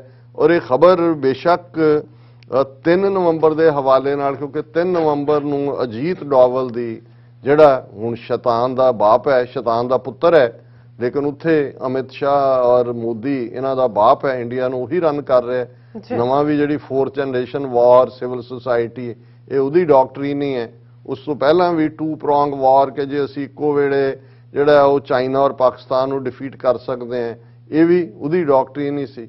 ਹੁਣ ਰਿਪੋਰਟ ਜਿਹੜੀ ਹੈ ਹਿੰਦੁਸਤਾਨ ਟਾਈਮਸ ਤੋਂ ਲੈ ਕੇ ਬਾਕੀ ਮੀਡੀਆ ਨੇ ਵੀ ਛਾਪੀ ਹੈ, ਭਾਵੇਂ ਉਹ 15-16 ਨਵੰਬਰ ਨੂੰ ਛਾਪ ਰਹੇ ਨੇ, ਲੇਕਿਨ ਇਹ ਨਵੰਬਰ 3 ਦੇ ਹਵਾਲੇ ਨਾਲ ਹੈ ਕਿ ਅਜੀਤ ਡੋਵਲ ਜਿਹੜਾ ਹੈ ਉਹ ਆਪਣੇ ਕਾਊਂਟਰਪਾਰਟ ਦਾ ਮਤਲਬ ਹੁੰਦਾ ਕਿ ਜਦੋਂ ਇਹਨਾਂ ਦੀਆਂ ਮੀਟਿੰਗਸ ਹੁੰਦੀਆਂ ਨੇ ਪ੍ਰੋਟੋਕਾਲ 'ਚ ਜਿਹੜਾ ਇਹ ਇੰਡੀਆ ਦਾ ਨੈਸ਼ਨਲ ਸਿਕਿਉਰਿਟੀ ਐਡਵਾਈਜ਼ਰ ਹੈ, ਸੋ ਇਹ ਜਿਹੜਾ ਯੂਕੇ ਦੇ ਨੈਸ਼ਨਲ ਸਿਕਿਉਰਿਟੀ ਐਡਵਾਈਜ਼ਰ ਸਟੀਫਨ ਲਵਗਰੋਵ ਨੂੰ ਮਿਲਿਆ ਔਰ ਉਹਦੇ 'ਚ ਜਿਹੜਾ ਉਹਨੇ ਕੰਸਰਨ ਜ਼ਾਹਰ ਕੀਤਾ ਔਰ ਜਿਹੜੀ ਇਹਨਾਂ ਦੇ ਮੀਡੀਆ ਦੀ ਮੇਨ ਖਬਰ ਹੈ Hindustan Times the, India strongly takes up Khalistan referendum with UK. ਹੁਣ ਇਸ ਇਸ਼ੂ ਨੂੰ ਅਜੀਤ ਡੋਵਲ ਆਪਣੇ ਸਟੀਫਨ ਲਵਗਰੇਵ ਦੇ ਨਾਲ ਚੁੱਕਦਾ ਔਰ ਉਹਨੇ ਉਹਨੂੰ ਕਿਹਾ ਕਿ ਵੀ ਇਹ ਜਿਹੜਾ ਯੂਕੇ ਕਿਉਂ ਜਿਹੜਾ ਇਹਨੂੰ ਅਲਾਉ ਕਰ ਰਿਹਾ ਰੈਫਰੈਂਡਮ ਨੂੰ, ਔਰ ਜਿਹੜੀ ਟਰਮ ਉਹਨੇ ਵਰਤੀ ਕਿ it's weaponising a minuscule section of Indian diaspora. ਉਹਨਾਂ ਨੇ ਕਿਹਾ ਜੀ ਦੇਖੋ ਪੰਜਾਬ 'ਚ ਤਾਂ ਇਹ ਕੋਈ ਲੋਕ ਮੰਗਦੇ ਹੀ ਨਹੀਂ ਨੇ, ਜਿਹੜੇ ਮੰਗਣ ਵਾਲੇ ਨੇ ਉਹਨਾਂ ਨੂੰ 1% ਤੋਂ ਵੀ ਘੱਟ ਵੋਟਾਂ ਪੈਂਦੀਆਂ ਨੇ ਔਰ ਇਸ ਸਾਰਿਆਂ ਨੂੰ ਇਹ ਇੱਕ ਛੋਟਾ ਜਿਹਾ ਹਿੱਸਾ ਹੈ ਔਰ ਉਹਨੂੰ ਕਿਉਂਕਿ ਯੂਕੇ ਗਵਰਨਮੈਂਟ ਅਲਾਉ ਕਰ ਰਹੀ ਹੈ ਰੈਫਰੈਂਡਮ ਉੱਥੇ ਹੋਣਾ, ਇਹਨੂੰ ਉਹਨਾਂ ਨੇ ਕਿਹਾ ਕਿ ਵੈਪਨਾਈਜ਼ਿੰਗ a minuscule section of Indian diaspora, ਇੱਕ ਛੋਟਾ ਜਿਹਾ ਹਿੱਸਾ ਡਾਇਸਪੋਰਾ ਦਾ, ਉਹਨੂੰ ਜਿਹੜਾ ਉਹ ਹਥਿਆਰ ਦੇਣ ਵਾਂਗ ਹੈ ਜਾਂ ਉਹਨੂੰ ਹਥਿਆਰਬੰਦ ਕਰਨਾ, ਮਤਲਬ ਇਹ ਹੈ ਕਿ ਉਹਨੂੰ ਫੋਰਟੀਫਾਈ ਕਰਨਾ। ਔਰ ਇਹ ਸਾਰੇ ਦੇ ਨਾਲ ਫਿਰ ਉਹਨਾਂ ਨੇ ਕਿਹਾ ਕਿ ਵੀ ਬੇਸ਼ੱਕ ਅਸੀਂ ਪਾਰਟਨਰ ਹਾਂ, ਉਹਨਾਂ ਨੇ ਕਿਹਾ ਜੀ ਯੂਕੇ ਪਾਰਟਨਰ ਹੈ ਇੰਡੀਆ ਦੇ ਨਾਲ, Indo strategic partners Indo Pacific ਦੇ ਵਿੱਚ ਵੀ, ਲੇਕਿਨ ਜਿਸ ਆਰਗੇਨਾਈਜੇਸ਼ਨ ਨੂੰ ਅਸੀਂ ਬੈਨ ਕੀਤਾ ਹੋਇਆ ਹੈ ਤੇ ਜਿਸ ਗੁਰਪ੍ਰਤਵੰਤ ਸਿੰਘ ਪੰਨੂ ਨੂੰ ਅਸੀਂ ਦਹਿਸ਼ਤਗਰਦ ਬਣਾਇਆ ਹੋਇਆ ਹੈ, ਇਹ ਉਹਨਾਂ ਦੇ ਰੈਫਰੈਂਡਮ ਨੂੰ ਅਲਾਉ ਕਰ ਰਹੇ ਨੇ ਔਰ ਇਹ ਜਿਹੜਾ ਉਹਨੂੰ ਡੈਂਪ ਸਕੁਇਬ ਇਹ ਟਰਮ ਉਹਨੇ ਯੂਜ਼ ਕੀਤੀ ਸੀ ਕਿ ਵੀ ਬਿਲਕੁਲ ਫਿੱਕਾ ਰਹਿਣਾ ਕਿ ਕੋਈ ਰਿਸਪੌਂਸ ਨਹੀਂ ਮਿਲਿਆ। ਲੇਕਿਨ ਇਸ ਸਾਰੇ ਤੋਂ ਆਪਣੇ ਆਪ ਦੇ ਵਿੱਚ ਇਹ ਸਾਬਤ ਹੁੰਦਾ ਕਿ 3 ਨਵੰਬਰ ਦੀ, ਕਿਉਂਕਿ 3 ਨਵੰਬਰ ਇਸ ਲਈ ਹੈ ਕਿ 31 ਅਕਤੂਬਰ ਨੂੰ ਜਿਹੜਾ ਰੈਫਰੈਂਡਮ ਦੀ ਸ਼ੁਰੂਆਤ ਲੰਡਨ ਤੋਂ ਹੋਈ, ਪਹਿਲੀਆਂ ਵੋਟਾਂ ਪਈਆਂ।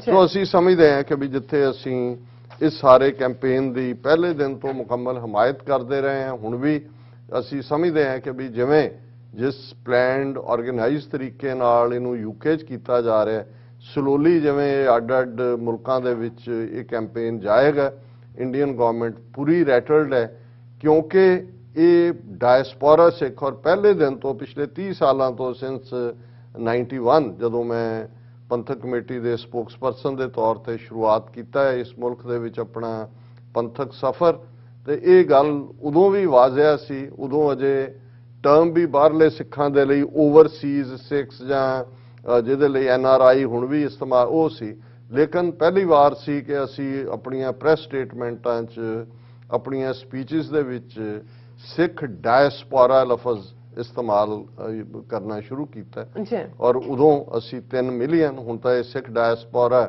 5 ਮਿਲੀਅਨ ਨੂੰ ਕ੍ਰਾਸ ਕਰ ਚੁੱਕਾ ਹੈ ਔਰ ਮੇਰਾ ਹਮੇਸ਼ਾ ਇਹ ਮੰਨਣਾ ਰਿਹਾ ਕਿ ਸਿੱਖ ਡਾਇਸਪੋਰਾ ਨੇ ਕੀ ਰੋਲ ਅਦਾ ਕਰਨਾ ਖਾਲਿਸਤਾਨ ਦੀ ਕਾਇਮੀ ਦੇ ਲਈ ਔਰ ਅੱਜ ਜਿਸ ਅੰਦਾਜ਼ ਦੇ ਵਿੱਚ ਡਾਇਸਪੋਰਾ ਸਿੱਖ ਸਟਰੋਂਗਲੀ ਖਾਲਿਸਤਾਨ ਦੇ ਨਾਲ ਖਲੋਤੇ ਨੇ, ਇਹਨਾਂ ਦੇ ਡਿਪਲੋਮੈਟਸ ਦੇ ਉੱਤੇ ਗੁਰਦੁਆਰਿਆਂ 'ਚ ਆਉਣ ਤੇ ਪਾਬੰਦੀ, ਗੁਰਦੁਆਰਿਆਂ ਦੀਆਂ ਸਟੇਜਿਸ ਕੋਈ ਵੀ ਆ ਕੇ ਮੱਥਾ ਟੇਕ ਸਕਦਾ ਹੈ, ਇਹਨਾਂ ਨੂੰ ਕੋਈ ਵੀ ਇਹ ਕਿਤੇ ਵੈਲਕਮ ਨਹੀਂ ਨੇ ਔਰ ਜੇ ਈਵਨ ਇਹਨਾਂ ਦੇ ਦੂਜੇ ਦੁਮਛੱਲੇ ਵੀ ਆਉਂਦੇ ਨੇ, ਉਹ ਕਾਂਗਰਸੀ ਹੋਣ, ਅਕਾਲੀ ਹੋਣ, ਦੂਜੇ ਹੋਣ, ਉਹ ਵੀ ਲੁਕ ਛਿਪ ਕੇ, ਕੋਈ ਇਹ ਨਹੀਂ ਹੈ ਕਿ ਤੁਹਾਨੂੰ ਸਿੱਖ ਪੈਰੇਡ 'ਚ ਨਜ਼ਰ ਆਉਣਗੇ, ਇੰਡੀਅਨ ਡਿਪਲੋਮੈਟ ਜਾਂ ਦੂਜੇ ਤਾਂ ਹੈ ਹੀ ਨੇ ਔਰ ਲੇਕਿਨ ਜਿਹੜੇ ਪੰਜਾਬ ਵਿਚਲੇ ਅਕਾਲੀ ਕਾਂਗਰਸੀ ਅਮਰਿੰਦਰ ਨੂੰ ਵੀ ਚੰਗੀ ਤਰ੍ਹਾਂ ਇਸ ਗੱਲ ਦਾ ਅਹਿਸਾਸ ਹੈ ਕਿ ਉਹਦੇ ਨਾਲ ਫਿਰ ਕੀ ਹੋਇਆ, ਅਮਰੀਕਾ 'ਚ ਕੈਨੇਡਾ 'ਚ ਵੜਨ ਹੀ ਨਹੀਂ ਸੀ ਦਿੱਤਾ ਵੀ ਤੂੰ ਤਾਂ ਇੱਥੇ ਫੰਡ ਰੇਜ਼ਰ ਕਰਨ ਆ ਰਹੇ ਹੋ, ਅਲਾਉਡ ਨਹੀਂ ਹੈ, ਤੁਸੀਂ ਨਹੀਂ ਕਰ ਸਕਦੇ। ਬੇਸ਼ੱਕ ਉਸ ਨੂੰ ਉਹਨਾਂ ਨੇ ਬੜੀ ਨੈਗੇਟਿਵਿਟੀ ਲਈ ਵਰਤਿਆ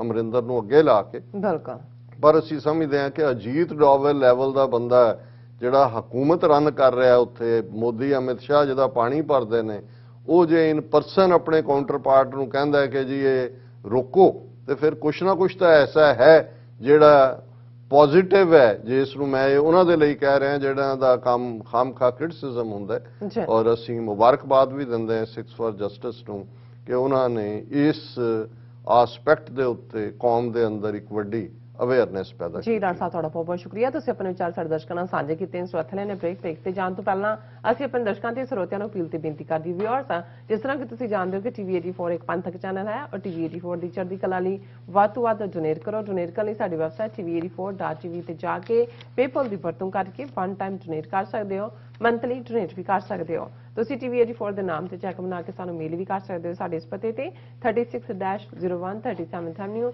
ਲੌਂਗਲੈਂਡ ਸਿਟੀ ਨਿਊਯਾਰਕ 11101 USA ਜਾਂ ਫਿਰ ਤੁਸੀਂ ਸਾਨੂੰ ਫੋਨ ਰਾਹੀਂ ਵੀ ਸੰਪਰਕ ਕਰ ਸਕਦੇ ਹੋ ਸਾਡੇ ਫੋਨ ਨੰਬਰ ਤੇ 51661984 ਤੁਸੀਂ ਸਾਨੂੰ ਈਮੇਲ ਵੀ ਕਰ ਸਕਦੇ ਹੋ info@tv84.tv ਤੇ ਅਸੀਂ ਤੁਹਾਡੇ ਤਹਿ ਦਿਲ ਤੋਂ ਸ਼ੁਕਰਗੁਜ਼ਾਰ ਹੋਵਾਂਗੇ। ਸੋ ਇੱਥੇ ਲੈਣੇ ਬ੍ਰੇਕ ਪਿਓਰਸ ਤੁਸੀਂ ਸਾਨੂੰ ਇਸੇ ਤਰ੍ਹਾਂ ਬਣੇ ਰਹਿਣਾ। ਮਿਲਦੇ ਹਾਂ after this short break.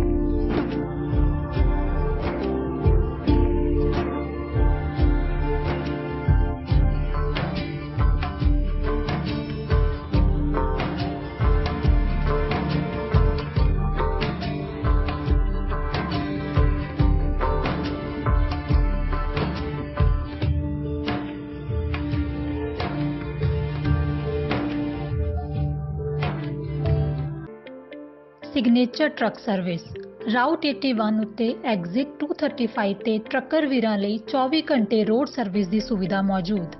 Heavy duty repair, oil change, ਪੁਰਾਣੇ ਅਤੇ ਨਵੇਂ tyre, computer diagnostic, DPF cleaning, brake service ਜਾਂ ਰਸਤੇ ਵਿੱਚ ਆਈ ਹਰ ਤਰ੍ਹਾਂ ਦੀ ਰਿਪੇਅਰ ਪ੍ਰੋਫੈਸ਼ਨਲ ਟੀਮ ਵੱਲੋਂ ਕੀਤੀ ਜਾਂਦੀ ਹੈ।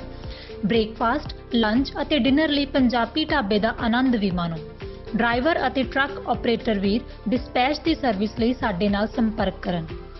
Signature truck service 58 triangle drive, Weyers Cave, Virginia 24486।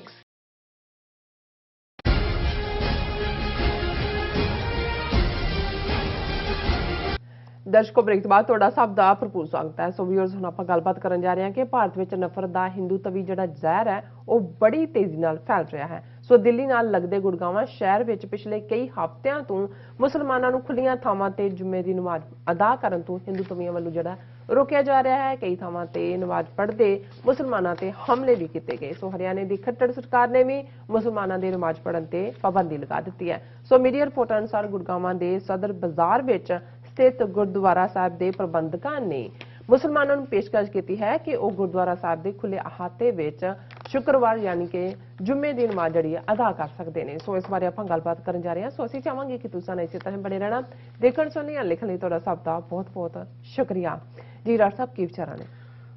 ਦੇਖੋ ਅੱਜ ਜਿਹੜਾ ਰੇਡੀਓ ਪ੍ਰੋਗਰਾਮ ਪਿਛਲੇ 25 ਸਾਲ ਤੋਂ ਜਿਹਦੇ ਤੇ ਅੱਜ ਦੀ ਆਵਾਜ਼ ਤੇ ਮੈਂ ਆਪਣੀ ਟਾਕ ਦਿੰਦਾ ਆਲਮੋਸਟ 1 ਘੰਟੇ ਦੀ ਜੀ ਉਹਦੇ 'ਚ ਵੀ ਗੱਲਬਾਤ ਕਰਦੇ ਹਾਂ। ਮੈਂ ਇਹ ਕਿਹਾ ਸੀ ਕਿ ਵੀ ਬੇਸ਼ੱਕ ਵਰਾ 2020 ਗੁਰੂ ਨਾਨਕ ਸਾਹਿਬ ਦਾ ਪ੍ਰਕਾਸ਼ ਪੁਰਬ ਨਹੀਂ ਮਨਾਇਆ ਜਾ ਸਕਿਆ ਕੋਵਿਡ ਦੇ ਚਲਦੇ ਜੀ, ਪਰ ਜਿਹੜੀਆਂ ਗੁਰੂ ਨਾਨਕ ਸਾਹਿਬ ਦੀਆਂ ਟੀਚਿੰਗਸ ਜਦੋਂ ਅਸੀਂ ਪਾਕਿਸਤਾਨ ਦੇ ਵਿੱਚ ਹੁਣ ਸਿੱਖ ਯਾਤਰੂ ਜਿਹੜੇ ਗਏ ਨੇ ਉਹ ਅੱਡ-ਅੱਡ ਗੁਰਦੁਆਰਾ ਸਾਹਿਬ 'ਚ ਜਾਣਗੇ। ਨਨਕਾਣਾ ਸਾਹਿਬ, ਪੰਜਾ ਸਾਹਿਬ, ਗੁਰਦੁਆਰਾ ਰੋੜੀ ਸਾਹਿਬ ਐਮਨਾਬਾਦ ਔਰ ਗੁਰਦੁਆਰਾ ਖਰਾ ਸੌਦਾ ਜਿਹਨੂੰ ਅਸੀਂ ਸੱਚਾ ਸੌਦਾ ਕਹਿੰਦੇ ਹਾਂ ਔਰ ਸ਼ੇਖੂਪੁਰਾ ਔਰ ਇਹ ਸਾਰੇ ਤੇ ਇਸ ਵਰੇ ਦੇ ਵਿੱਚ ਔਰ ਸੱਚੇ ਸੌਦੇ ਦਾ ਜਿਹੜਾ ਮੈਸੇਜ ਸੀ ਜਦੋਂ ਗੁਰੂ ਨਾਨਕ ਸਾਹਿਬ ਨੇ ਲੋੜਵੰਦ ਜਿਹੜੇ ਭੁੱਖੇ ਬੈਠੇ ਹੋਏ ਰੱਬ ਦੇ ਬੰਦੇ ਸੀ ਉਹਨਾਂ ਦੀਆਂ ਲੋੜਾਂ ਪੂਰੀਆਂ ਕੀਤੀਆਂ ਔਰ ਆਪਣੇ ਪਿਤਾ ਦਾ ਗੁੱਸਾ ਵੀ ਸਹਿ ਔਰ ਫਿਰ ਉਹਦੇ 'ਚ ਉਹਨਾਂ ਨੇ ਕਿਹਾ ਕਿ ਬਈ ਤੁਸੀਂ ਤਾਂ ਪਿਤਾ ਜੀ ਕਿਹਾ ਸੀ ਕਿ ਖਰਾ ਸੌਦਾ ਕਰਨਾ ਹੈ,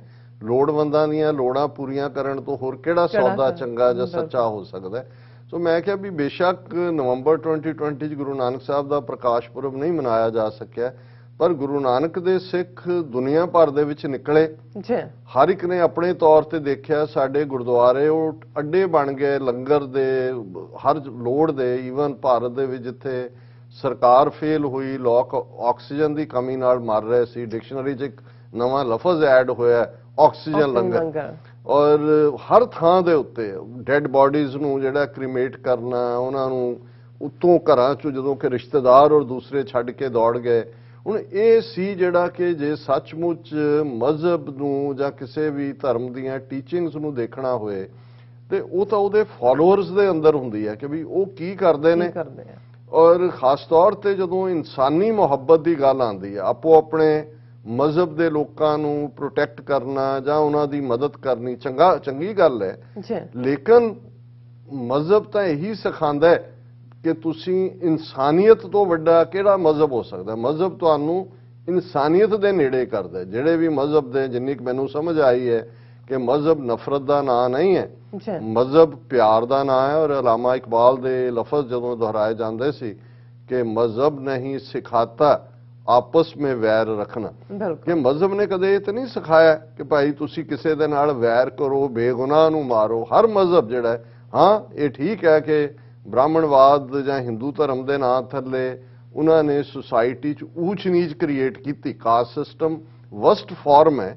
ਲੇਕਿਨ ਇਹਦੇ ਬਾਵਜੂਦ ਜੇ ਉਹਨਾਂ ਦੀ ਭਗਤੀ ਲਹਿਰ, ਭਗਤੀ ਦੇ ਨਾਂ ਥੱਲੇ ਰਾਮਾਨੰਦ ਜਾਂ ਜਿਸ ਚੋਂ ਬਾਅਦ ਦੂਸਰੇ ਭਗਤ ਪੈਦਾ ਹੋਏ, ਸੋ ਉਹਨਾਂ ਨੇ ਈਵਨ ਉਸ ਬੈਰੀਅਰ ਨੂੰ ਵੀ ਤੋੜਨ ਦੀ ਕੋਸ਼ਿਸ਼ ਕੀਤੀ। ਉਹਨਾਂ ਨੂੰ ਬ੍ਰਾਹਮਣ ਨੂੰ ਸਮਝਾਉਣ ਦੀ ਕੋਸ਼ਿਸ਼ ਕੀਤੀ ਕਿ ਭਾਈ ਅਲਟੀਮੇਟਲੀ, ਔਰ ਕਬੀਰ ਸਾਹਿਬ ਜਿਹੜੇ ਜਿਨ੍ਹਾਂ ਦੀ ਬਾਣੀ ਗੁਰੂ ਗ੍ਰੰਥ ਸਾਹਿਬ 'ਚ ਦਰਜ ਹੈ, ਉਹਨਾਂ ਨੇ ਤਾਂ ਈਵਨ ਤਿੱਖੀ ਆਵਾਜ਼ 'ਚ ਇਹ ਗੱਲ ਜਦੋਂ ਕਹੀ ਕਿ ਜੇ ਤੂੰ ਬ੍ਰਾਹਮਣੀ ਜਾਇਆ ਤੋ ਆਨ ਵਾਟ ਕਾਹੇ ਨਹੀਂ ਆਇਆ, ਤੁਮ ਕਤ ਬ੍ਰਾਹਮਣ ਹਮ ਕਤ ਸ਼ੂਦ, ਹਮ ਕਤ ਲੋਹੂ ਤੁਮ ਕਤ ਦੂਧ। ਕਿ ਹੇ ਬ੍ਰਾਹਮਣ, ਜੇ ਤੂੰ ਜਨਮ ਦੇ ਨਾਲ ਆਪਣੇ ਆਪ ਨੂੰ ਉੱਚਾ ਮੰਨਣਾ ਚਾਹੁੰਦਾ ਤੇ ਫਿਰ ਇਹ ਦੱਸ ਵੀ ਤੂੰ ਵੀ ਪੈਦਾ ਉਵੇਂ ਹੀ ਹੋਇਆ ਜਿਵੇਂ ਸਾਰੇ ਲੋਕ ਹੋਰ ਹੁੰਦੇ ਨੇ, ਤੂੰ ਕਿਸੇ ਹੋਰ ਰਸਤੇ ਨਹੀਂ ਜੰਮ ਪਿਆ, ਆਨ ਵਾਟ ਕਿਸੇ ਹੋਰ ਰਸਤੇੋਂ ਨਹੀਂ ਆਇਆ। ਤੂੰ ਇਹ ਦੱਸ ਵੀ ਤੇਰੀਆਂ ਰਗਾਂ ਦੇ ਵਿੱਚ ਦੁੱਧ ਹੈ, ਤੇਰੀਆਂ ਰਗਾਂ 'ਚ ਵੀ ਉਹੀ ਖੂਨ ਹੈ ਜਿਹੜਾ ਮੇਰੀਆਂ ਰਗਾਂ 'ਚ ਹੈ, ਤੇ ਤੂੰ ਉੱਚਾ ਕਿਵੇਂ ਹੋਇਆ, ਮੈਂ ਨੀਵਾਂ ਕਿਵੇਂ ਹੋਇਆ। ਲੇਕਿਨ ਅੱਜ ਜਿਨ੍ਹਾਂ ਦੇ ਹੱਥ 'ਚ ਉੱਥੇ ਪੋਲੀਟੀਕਲ ਪਾਵਰ ਹੈ, ਉਹਨਾਂ ਨੇ ਉਸ ਨਫ਼ਰਤ ਨੂੰ ਸਿਖਰਾਂ ਤੱਕ ਪਹੁੰਚਾ ਦਿੱਤਾ ਹੈ। ਇਸ ਖਬਰ ਦਾ ਜ਼ਿਕਰ ਕਰਨ ਤੋਂ ਪਹਿਲਾਂ ਮੈਂ ਇਸ ਥਾਟ ਨੂੰ ਕੰਪਲੀਟ ਕਰ ਲਾਂ ਕਿ ਇਸ ਸਭ ਦੇ ਚੱਲਦੇ ਆ, ਜਿੱਥੇ ਸ਼ਮਸ਼ਾਨ ਘਾਟਾਂ ਦੇ ਵਿੱਚ ਕੋਈ ਜਿਹੜਾ ਹੈ ਉਹ ਕ੍ਰੀਮੇਟ ਕਰਨ ਦੇ ਨਾਂ ਦੇ ਥੱਲੇ ਉੱਥੇ ਕੋਈ ਪ੍ਰਬੰਧ ਨਹੀਂ ਸੀ, ਉਹਨਾਂ ਨੂੰ ਗਰੀਬਾਂ ਨੂੰ ਨੇੜੇ ਨਹੀਂ ਸੀ ਲੱਗਣ ਦਿੱਤਾ ਜਾ ਰਿਹਾ। ਔਰ ਜਿਵੇਂ ਹਜ਼ਾਰਾਂ ਲਾਸ਼ਾਂ ਕੋਵਿਡ ਦੇ ਵੇਲੇ ਗੰਗਾ ਦੇ ਕੰਢੇ ਜਿਹੜੀਆਂ ਰੇਤੇ ਦੇ ਵਿੱਚ ਸੁੱਟ ਕੇ ਲੋਕ ਚਲੇ ਗਏ, ਉੱਥੇ ਦਿੱਲੀ ਦੂਸਰੀਆਂ ਥਾਵਾਂ ਦੇ ਉੱਤੇ ਉਹ ਸਿੱਖ ਨੌਜਵਾਨ ਜਿਹੜੇ ਘਰਾਂ ਚੋਂ ਲਿਜਾ ਕੇ ਉਹਨਾਂ ਨੂੰ ਡੈੱਡ ਬਾਡੀਜ਼ ਨੂੰ ਦੇਖਦੇ ਸੀ ਕਿ ਭਾਈ ਕਿਹਨੂੰ ਕ੍ਰੀਮੇਟ ਕਰਨਾ ਹੈ, ਕਿਹਨੂੰ ਬਰੀ ਕਰਨਾ ਹੈ, ਜੋ ਵੀ ਉਹਨਾਂ ਦਾ ਮਜ਼ਹਬੀ ਵਿਸ਼ਵਾਸ ਹੈ, ਔਰ ਹਰ ਇੱਕ ਦੀਆਂ ਲੋੜਾਂ ਪੂਰੀਆਂ ਕਰਨ ਦੀ ਲਾਈਨ। ਔਰ ਇਹ ਮੈਂ ਸਮਝਦਾ ਕਿ ਵੀ ਇਸ ਵਰੇ ਦੇ ਵਿੱਚ 2020 ਚ ਜਿੰਨਾ ਸਿੱਖੀ ਦਾ ਪ੍ਰੈਕਟੀਕਲ ਪ੍ਰਚਾਰ ਹੋਇਆ ਹੈ, ਠੀਕ ਹੈ ਅਸੀਂ ਵਰਲਡ ਪਾਰਲੀਮੈਂਟ ਆਫ ਰਿਲੀਜਨ 'ਚ ਖੜੇ ਹੋ ਜਾਈਏ, ਇੰਟਰਫੇਥ 'ਚ ਖੜੇ ਹੋ ਜਾਈਏ, ਆਪਣੇ ਗੁਰਦੁਆਰਿਆਂ 'ਚ ਖਲੋ ਕੇ ਦਸੀਏ ਕਿ ਜੀ ਦੇਖੋ ਸਾਡੇ ਮਜ਼ਹਬ ਦੇ ਅਸੂਲ ਪਿਆਰ ਸਿਖਾਉਂਦੇ ਨੇ, ਇਨਸਾਨੀਅਤ ਨੂੰ, ਲੋੜਵੰਦਾਂ ਦੀ ਮਦਦ ਕਰਨ ਨੂੰ, ਜਸਟਿਸ ਲਈ ਖਲੋਣ ਨੂੰ। ਪਰ ਗੱਲ ਤਾਂ ਅਲਟੀਮੇਟਲੀ ਹੈ ਜਦੋਂ ਉਹਦੀ ਐਪਲੀਕੇਸ਼ਨ ਹੁੰਦੀ ਹੈ। ਔਰ ਮੈਂ ਸਮਝਦਾ ਵੀ ਪਿਛਲਾ ਵਰਾ ਇਨਸਾਨੀਅਤ ਦੇ ਲਈ ਜਿੱਥੇ ਇੱਕ ਦੁਖਦਾਈ ਵਰਾ ਸੀ, ਇਸ ਪਲੈਨਟ ਦੇ ਲੋਕਾਂ ਲਈ ਲੱਖਾਂ ਲੋਕ ਮਰੇ, ਪਰ ਉੱਥੇ ਸਿੱਖ ਧਰਮ ਦਾ ਬੈਸਟ ਗੁਰੂ ਨਾਨਕ ਸਾਹਿਬ ਦੀਆਂ ਟੀਚਿੰਗਸ। ਔਰ ਕੱਲਾ ਇਹ ਨਹੀਂ ਹੈ ਕਿ ਭਾਰਤ ਦੇ ਹਵਾਲੇ ਨਾਲ ਇਹੀ ਜ਼ਿਲ੍ਹਾ ਨਾਰੋਵਾਲ ਦੇ ਵਿੱਚ ਵੀ ਉੱਥੋਂ ਦੀ ਬੀਬੀ MP ਔਰ ਸਾਡੇ ਵੀਰ ਸੁਖਵਿੰਦਰ ਸਿੰਘ ਬਾਜਵਾ ਜਿਹੜੇ ਨੇ, ਸੁਖਜਿੰਦਰ ਸਿੰਘ ਬਾਜਵਾ, ਉਹਨਾਂ ਨੇ ਕੋਆਰਡੀਨੇਟ ਕੀਤਾ ਸਾਰਾ ਐਫਰਟ ਯੂਨਾਈਟਿਡ ਸਿੱਖਸ ਰਾਹੀਂ। ਉੱਥੇ ਵੀ ਲੋੜਵੰਦਾਂ ਦੀਆਂ ਲੋੜਾਂ ਬਰਾਬਰ ਕੈਂਪ ਲਾ ਕੇ ਉਹ ਫੂਡ ਹੋਏ, ਉਹ ਮੈਡੀਕੇਸ਼ਨ ਹੋਏ, ਹੋਰ ਲੋੜਾਂ ਹੋਣ, ਉਹ ਪੂਰੀਆਂ ਕੀਤੀਆਂ ਗਈਆਂ। ਔਰ ਇਹ ਆਸਟ੍ਰੇਲੀਆ, ਨਿਊਜ਼ੀਲੈਂਡ ਦੇ ਵਿੱਚ ਤਾਂ ਸਰਕਾਰਾਂ ਨੇ ਅਵਾਰਡ ਦਿੱਤੇ, UK ਦੇ ਵਿੱਚ ਉਹਨਾਂ ਦੀ ਹਕੂਮਤ ਨੇ ਕਿਹਾ ਕਿ ਭਾਈ ਜਿੰਨਾ ਬੈਸਟ ਪ੍ਰਬੰਧ, ਜਦੋਂ ਹਸਪਤਾਲ ਭਰੇ ਹਨ, ਕਿਉਂਕਿ UK 'ਚ ਵੀ ਬਹੁਤ ਬੁਰਾ ਹਾਲ ਸੀ ਕੋਵਿਡ-19 ਦੇ ਚੱਲਦੇ।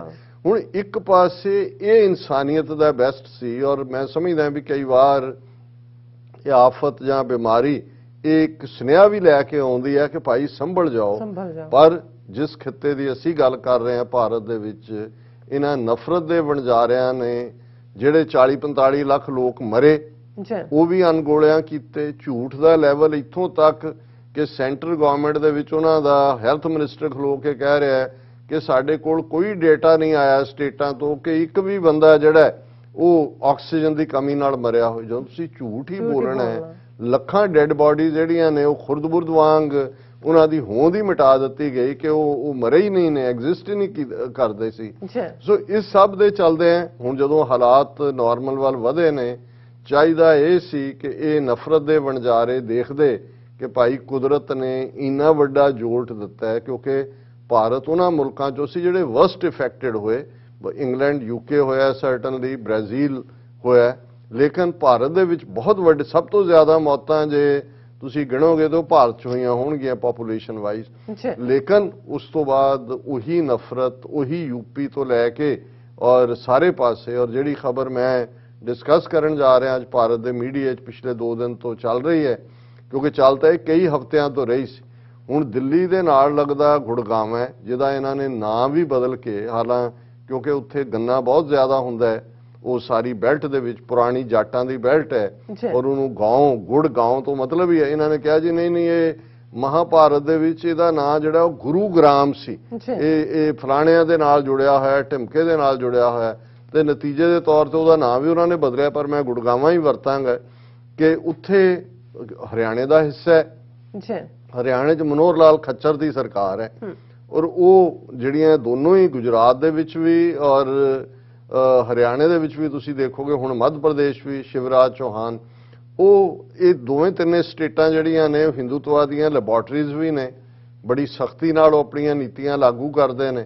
ਔਰ ਇਹਨੇ ਮਨੋਹਰ ਲਾਲ ਖੱਚਰ ਨੇ ਜਿਵੇਂ ਕਿਸਾਨਾਂ ਦੀ ਲਹਿਰ ਨੂੰ ਕੁਚਲਣ ਦੇ ਲਈ ਵੀ ਜੋ ਜਿਸ ਕਿਸਮ ਦੇ ਢੰਗ ਤਰੀਕੇ ਅਪਣਾਏ, ਉਹ ਮੁਕੰਮਲ ਫੇਲ ਹੋਇਆ, ਵੱਖਰੀ ਗੱਲ ਹੈ। ਹੁਣ ਮੁਸਲਮਾਨਾਂ ਦੀ ਆਬਾਦੀ ਇਹ ਗੁੜਗਾਵਾਂ ਜਾਂ ਇਹਨਾਂ ਦੇ ਨਾਲ ਹੀ ਜ਼ਿਲ੍ਹਾ ਮੇਵਾਤ ਹਰਿਆਣੇ ਦਾ, ਕਿਉਂਕਿ ਇੱਕ ਮੀਓ ਮੁਸਲਮਾਨ ਜਿਹੜੇ ਬਹਾਦਰ ਸੋਲਜਰ ਵੀ ਰਹੇ ਬ੍ਰਿਟਿਸ਼ ਪੀਰੀਅਡ 'ਚ, ਆਰਮੀ 'ਚ ਵੀ ਸੀ, ਹੁਣ ਵੀ ਉਹਨਾਂ 'ਚੋਂ ਹੋਣਗੇ, ਇਹ ਮੁਸਲਮਾਨਾਂ ਦੀ ਬੈਲਟ ਹੈ। ਔਰ ਕਿਉਂਕਿ ਜਾਟਾਂ ਦੇ ਵਿੱਚ ਵੀ ਇੱਕ ਟੋਲਰੈਂਸ ਰਹੀ ਹੈ, 47 ਦੇ ਵਿੱਚ ਜਿਹੜਾ ਉਹਨਾਂ ਨੇ ਉੱਥੇ ਟਿਕ ਗਏ, ਔਰ ਵੱਡੀ ਗਿਣਤੀ 'ਚ ਮੁਸਲਮਾਨ ਇੱਥੇ, ਔਰ ਇਹ ਗੁੜਗਾਵਾਂ ਖਾਸ ਤੌਰ ਤੇ ਦਿੱਲੀ ਦੇ ਡਿਵੈਲਪ ਹੋਣ ਤੋਂ ਬਾਅਦ ਜਿਹੜਾ ਉਹਨਾਂ ਦਾ ਉਹਨੂੰ NRC ਕੇ ਕੀ ਕਹਿੰਦੇ ਨੇ ਏਰੀਆ, ਜਿਹਦੇ 'ਚ ਯੂਪੀ ਦਾ ਵੀ ਕੁਛ ਹੈ, ਔਰ ਇੱਥੇ ਕਾਫੀ ਇੰਡਸਟਰੀਲਾਈਜ਼ ਵੀ ਹੋਇਆ ਹੈ, IT ਸੈਕਟਰ ਦੇ ਲੋਕ ਵੀ ਨੇ, ਔਰ ਇਸ ਸਾਰੇ 'ਚ ਮੁਸਲਮਾਨ ਪੋਪੂਲੇਸ਼ਨ ਵੀ ਹੈ, ਔਰ ਉਹ 47 ਤੋਂ ਪਹਿਲਾਂ ਦੇ ਸਦੀਆਂ ਤੋਂ ਉਹ ਜਿਹੜੇ ਨੇ ਉਸ ਧਰਤੀ ਤੇ ਰਹਿੰਦੇ ਨੇ। ਹੁਣ ਜਿੱਥੇ ਅਸੀਂ ਇਸਲਾਮ ਦੇ ਵਿੱਚ ਨਮਾਜ਼ ਦੇਖਦੇ ਹਾਂ, ਨਮਾਜ਼ ਦੇ ਵਿੱਚ ਜੁਮੇ ਦੀ ਨਮਾਜ਼, ਕਿਉਂਕਿ ਜੁਮਾ ਫਰਾਈਡੇ ਨੂੰ ਕਹਿੰਦੇ ਨੇ, ਸ਼ੁੱਕਰਵਾਰ ਜਿਹਨੂੰ ਅਸੀਂ ਕਹਿੰਦੇ ਹਾਂ, ਉਹ ਆਮ ਤੌਰ ਦੇ ਉੱਤੇ, ਕਿਉਂਕਿ ਬਾਕੀ ਤਾਂ ਨਮਾਜ਼ ਹਰ ਇੱਕ ਦਾ ਆਪਣੇ ਰੱਬ ਦੇ ਨਾਲ 5 ਵੇਲੇ ਦੀ ਨਮਾਜ਼ ਜਿਹੜੀ ਹੈ ਉਹ ਲਾਜ਼ਮ ਹੈ ਹਰ ਮੁਸਲਮਾਨ ਤੇ, ਉਹ ਆਪਣੇ ਦਫ਼ਤਰ 'ਚ ਪੜ੍ਹਦਾ ਹੈ, ਘਰ 'ਚ ਪੜ੍ਹਦਾ ਹੈ, ਕਿੱਥੇ ਪੜ੍ਹਦਾ ਹੈ। ਲੇਕਿਨ ਇਸ ਗੱਲ ਨੂੰ ਪ੍ਰੈਫਰ, ਜਮਾਤ ਦਾ ਕਨਸੈਪਟ ਇੰਪੋਰਟੈਂਟ ਹੈ ਕਿ ਜਿਹੜੀ ਜੁਮੇ ਦੀ ਨਮਾਜ਼ ਹੈ ਉਹ ਜਮਾਤੀ ਤੌਰ ਤੇ ਪੜ੍ਹੀ ਜਾਏ। ਸੋ ਉਹਦੇ 'ਚ ਇਕੱਠੇ ਹੋ ਕੇ ਜਿਹੜੇ ਨੇ ਮੋਸਟਲੀ ਜਿਹੜੇ ਤਾਂ ਵੱਡੇ ਵੱਡੇ ਸ਼ਹਿਰ ਰਹੇ ਨੇ ਉਹਨਾਂ 'ਚ ਈਦਗਾਹ ਨੇ, ਔਰ ਵੱਡੇ ਵੱਡੇ ਪਾਰਕ ਅਦਰਵਾਈਜ਼ ਉਹ ਖਾਲੀ ਪਏ ਹੁੰਦੇ ਨੇ, ਲੇਕਿਨ ਉਹ ਜੁਮੇ ਦੀ ਨਮਾਜ਼ ਲਈ ਹੁੰਦੇ ਨੇ।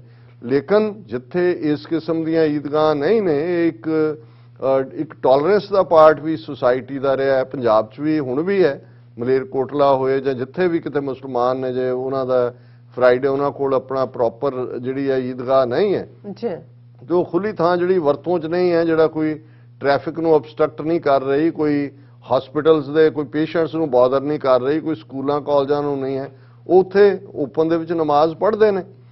ਹੁਣ ਇਹ ਸਿਲਸਿਲਾ ਤਾਂ ਸਦੀਆਂ ਤੋਂ ਰਿਹਾ ਕਿ ਭਾਈ ਇਹ ਹੈ, ਲੇਕਿਨ ਇਹਦੇ ਮਨੋਹਰ ਲਾਲ ਖੱਚਰ ਦੀ ਸਰਕਾਰ ਦੇ ਆਉਂਦਿਆਂ ਇਹਨਾਂ ਨੇ ਕਈ ਥਾਵਾਂ ਦੇ ਉੱਤੇ, ਔਰ ਗੁੜਗਾਵਾਂ ਉਹਨਾਂ ਨੇ ਟੈਸਟ ਮਕਸਦ ਉਹਨਾਂ ਦਾ ਇਹ ਹੈ ਕਿ ਮੁਸਲਮਾਨਾਂ ਨੂੰ ਭਾਰਤ ਦੇ ਵਿੱਚ ਆਪਣਾ ਮਜ਼ਹਬ ਵੀ ਪ੍ਰੈਕਟਿਸ ਨਹੀਂ ਕਰਨ ਦੇਣਾ ਚਾਹੁੰਦੇ। ਅਲਾਮਾ ਇਕਬਾਲ ਨੇ ਜਦੋਂ ਉਹਨਾਂ ਨੇ ਇਹ ਕਿਹਾ ਸੀ ਕਿ ਭਾਈ ਇਹ ਜਿਹੜੇ ਨਾਦਾਨ ਮੁਸਲਮਾਨ ਨੇ ਭਾਰਤ ਦੇ, ਇਹ ਸਮਝਦੇ ਨੇ ਕਿ ਵੀ ਜੇ ਇੱਥੇ ਨਮਾਜ਼ ਦੀ ਇਜਾਜ਼ਤ ਹੈ ਤੇ ਇਹ ਆਜ਼ਾਦੀ ਹੈ। ਇਹ ਤਾਂ ਹੁਣ ਤਾਂ ਇਹ ਹੈ ਵੀ ਉਹ ਨਮਾਜ਼ ਦੀ ਵੀ ਇਜਾਜ਼ਤ ਉਹਨਾਂ ਨੇ ਖੋਹ ਲਈ, ਆਜ਼ਾਦੀ ਤਾਂ ਪਹਿਲਾਂ ਹੀ ਨਹੀਂ ਸੀ। ਔਰ ਉਸ ਦਾ ਨਤੀਜਾ ਇਹ ਕਿ ਇਹਨਾਂ ਨੇ ਪਹਿਲਾਂ ਤਾਂ ਗੁੜਗਾਵਾਂ 'ਚ ਅੱਜ ਤੋਂ ਕੁਝ ਮਹੀਨੇ ਪਹਿਲਾਂ ਉੱਥੇ ਹਿੰਦੂ ਤਵੀਆਂ ਦੀ ਭੀੜ ਜਦੋਂ ਉਹ ਨਮਾਜ਼ ਪੜ੍ਹ ਰਹੇ ਹੁੰਦੇ ਸੀ, ਆ ਕੇ ਉਹਨਾਂ ਨੇ ਡਿਸਟਰਬ ਕਰਨਾ ਸ਼ੁਰੂ ਕੀਤਾ, ਪੱਥਰ ਮਾਰਨੇ ਸ਼ੁਰੂ ਕੀਤੇ, ਔਰ ਇਹ ਕਿਹਾ ਜੀ ਅਸੀਂ ਨਹੀਂ ਅਲਾਉ ਕਰਨਾ। ਟਕਰਾਅ ਦੀ ਵੀ ਕੁਝ ਥਾਵਾਂ ਤੇ ਹਾਲਾਤ ਬਣੇ। ਫਿਰ ਡਿਸਟ੍ਰਿਕਟ ਐਡਮਿਨਿਸਟ੍ਰੇਸ਼ਨ ਨੇ ਗੁੜਗਾਵਾਂ ਦੇ ਵਿੱਚ ਕੰਪਰੋਮਾਈਜ਼ ਕਰਕੇ ਉਹਨਾਂ ਨੇ 8 ਏਰੀਏ ਡੈਜ਼ਿਗਨੇਟ ਕੀਤੇ ਕਿ ਤੁਸੀਂ ਇਹਨਾਂ ਥਾਵਾਂ ਦੇ ਉੱਤੇ ਨਮਾਜ਼ ਪੜ੍ਹ ਸਕਦੇ ਹੋ। ਐਡਮਿਨਿਸਟ੍ਰੇਸ਼ਨ ਨੇ ਕੀਤਾ। ਹੁਣ ਉਹਨਾਂ ਨੇ ਡੈਜ਼ਿਗਨੇਟਿਡ ਏਰੀਆਜ਼ ਦੇ ਵਿੱਚ ਵੀ ਜਦੋਂ ਅਗਲੇ ਹਫ਼ਤਿਆਂ ਦੇ ਵਿੱਚ ਮੁਸਲਮਾਨ ਜਿਹੜੇ ਨੇ ਉਹ ਜੁਮੇ ਦੀ ਨਮਾਜ਼ ਲਈ ਗਏ ਤਾਂ ਉੱਥੇ ਉਹੀ ਹਿੰਦੂ ਸ਼ਰਾਰਤੀ ਭੀੜਾਂ ਨੇ ਆ ਕੇ ਕਿਤੇ ਵੱਟੇ ਮਾਰਨੇ, ਕਿਤੇ ਨਾਅਰੇਬਾਜ਼ੀ, ਔਰ ਵਿੱਚ ਵੜ ਕੇ ਜਿਹੜਾ ਉਹ ਆਪਣੇ ਜਿਹੜਾ ਉਹ ਜੈ ਸਿਆ ਰਾਮ ਔਰ ਫਲਾਣੇ ਨਾਅਰੇ ਲਾਣੇ ਸ਼ੁਰੂ ਕਰਤੇ। ਹੁਣ ਹਾਲਾਤ ਇੱਥੋਂ ਤੱਕ ਪਹੁੰਚ ਗਏ ਨੇ, ਪਿਛਲੇ 2 ਹਫ਼ਤੇ ਤੋਂ 3 ਹਫ਼ਤੇ ਤੱਕ ਪਹੁੰਚਦੇ ਆ ਕਿ ਉਹ ਜ਼ਬਰਦਸਤੀ ਆ ਕੇ ਔਰ ਦਰਸ਼ਕ ਦੇਖ ਸਕਦੇ ਨੇ ਕਿ ਭਾਈ ਜਿੱਥੇ ਉਹ ਨਮਾਜ਼ ਪੜ੍ਹਦੇ ਨੇ ਉਹਨਾਂ ਨੇ ਵੀਰਵਾਰ ਇੱਕ ਦਿਨ ਪਹਿਲਾਂ ਆ ਕੇ ਉੱਥੇ ਗੋਹੇ ਦੀਆਂ ਪਾਥੀਆਂ ਖਿਲਾਰ ਦਿੱਤੀਆਂ ਕਿ ਨਹੀਂ ਕਰ ਸਕਦੇ।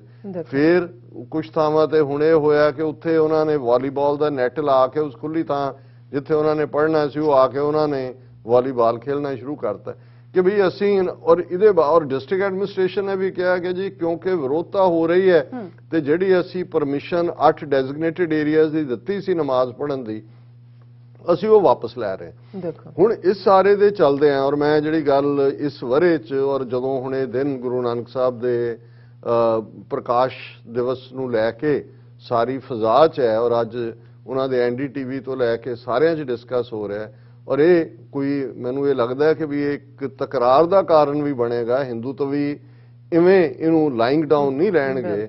ਹੁਣ ਗੁੜਗਾਵਾਂ ਦੇ ਵਿੱਚ ਹੀ 4-5 ਵੱਡੇ ਗੁਰਦੁਆਰੇ ਨੇ ਔਰ ਉਹਨਾਂ ਦੇ ਵਿੱਚ ਇੱਕ ਗੁਰਦੁਆਰਾ ਸਿੰਘ ਸਭਾ ਖਾਸ ਤੌਰ ਤੇ ਜਿਹੜਾ ਉਹਨਾਂ ਦੇ ਪ੍ਰੈਜ਼ੀਡੈਂਟ ਸਿੱਧੂ ਨੇ ਉਹਨਾਂ ਨੂੰ ਸੱਦਿਆ ਮੁਸਲਮਾਨਾਂ ਦੇ ਮੁਫਤੀ ਔਰ ਦੂਸਰੇ ਔਰ ਉਹਨਾਂ ਨੂੰ ਕਿਹਾ ਜੀ ਸਾਡੇ ਗੁਰਦੁਆਰਾ ਸਾਹਿਬ ਦੇ ਨਾਲ ਲੱਗਦਾ ਖੁੱਲਾ ਹੱਥ ਹੈ, ਤੁਸੀਂ ਜੁਮੇ ਦੀ ਨਮਾਜ਼ ਕਿਤੇ ਹੋਰ ਤੁਹਾਨੂੰ ਤਰਲੇ ਕਰਨ ਦੀ ਲੋੜ ਨਹੀਂ ਹੈ ਟਕਰਾ ਤੁਸੀਂ ਗੁਰਦੁਆਰੇ ਦੇ ਇਸ ਹੱਥ 'ਚ ਪੜ੍ਹ ਸਕਦੇ ਹੋ। ਔਰ ਇਹ ਸਾਰੀ ਖਬਰ ਨਿਊਜ਼ NCR ਨੇ ਵੀ ਲਾਈ। Sikh society came forward for Friday prayers offered to offer namaz in Gurdwara. ਉਹਨਾਂ ਨੇ ਕਿਹਾ ਕਿ ਬਈ ਤੁਸੀਂ ਜਿਹੜਾ ਉਹ ਗੁਰਦੁਆਰਾ ਸਾਹਿਬ ਆ ਕੇ ਨਮਾਜ਼ ਅਦਾ ਕਰ ਸਕਦੇ ਹੋ ਖੁੱਲੇ ਹਾਤੇ ਦੇ ਵਿੱਚ। ਇਹ ਗੁਰਦੁਆਰਾ ਸਿੰਘ ਸਭਾ ਨੇ ਮੁਸਲਮਾਨ ਕਮੇਟੀ ਨੂੰ ਕਿਹਾ ਵੀ ਤੁਸੀਂ ਗੁਰਦੁਆਰਾ ਸਾਹਿਬ ਆਓ।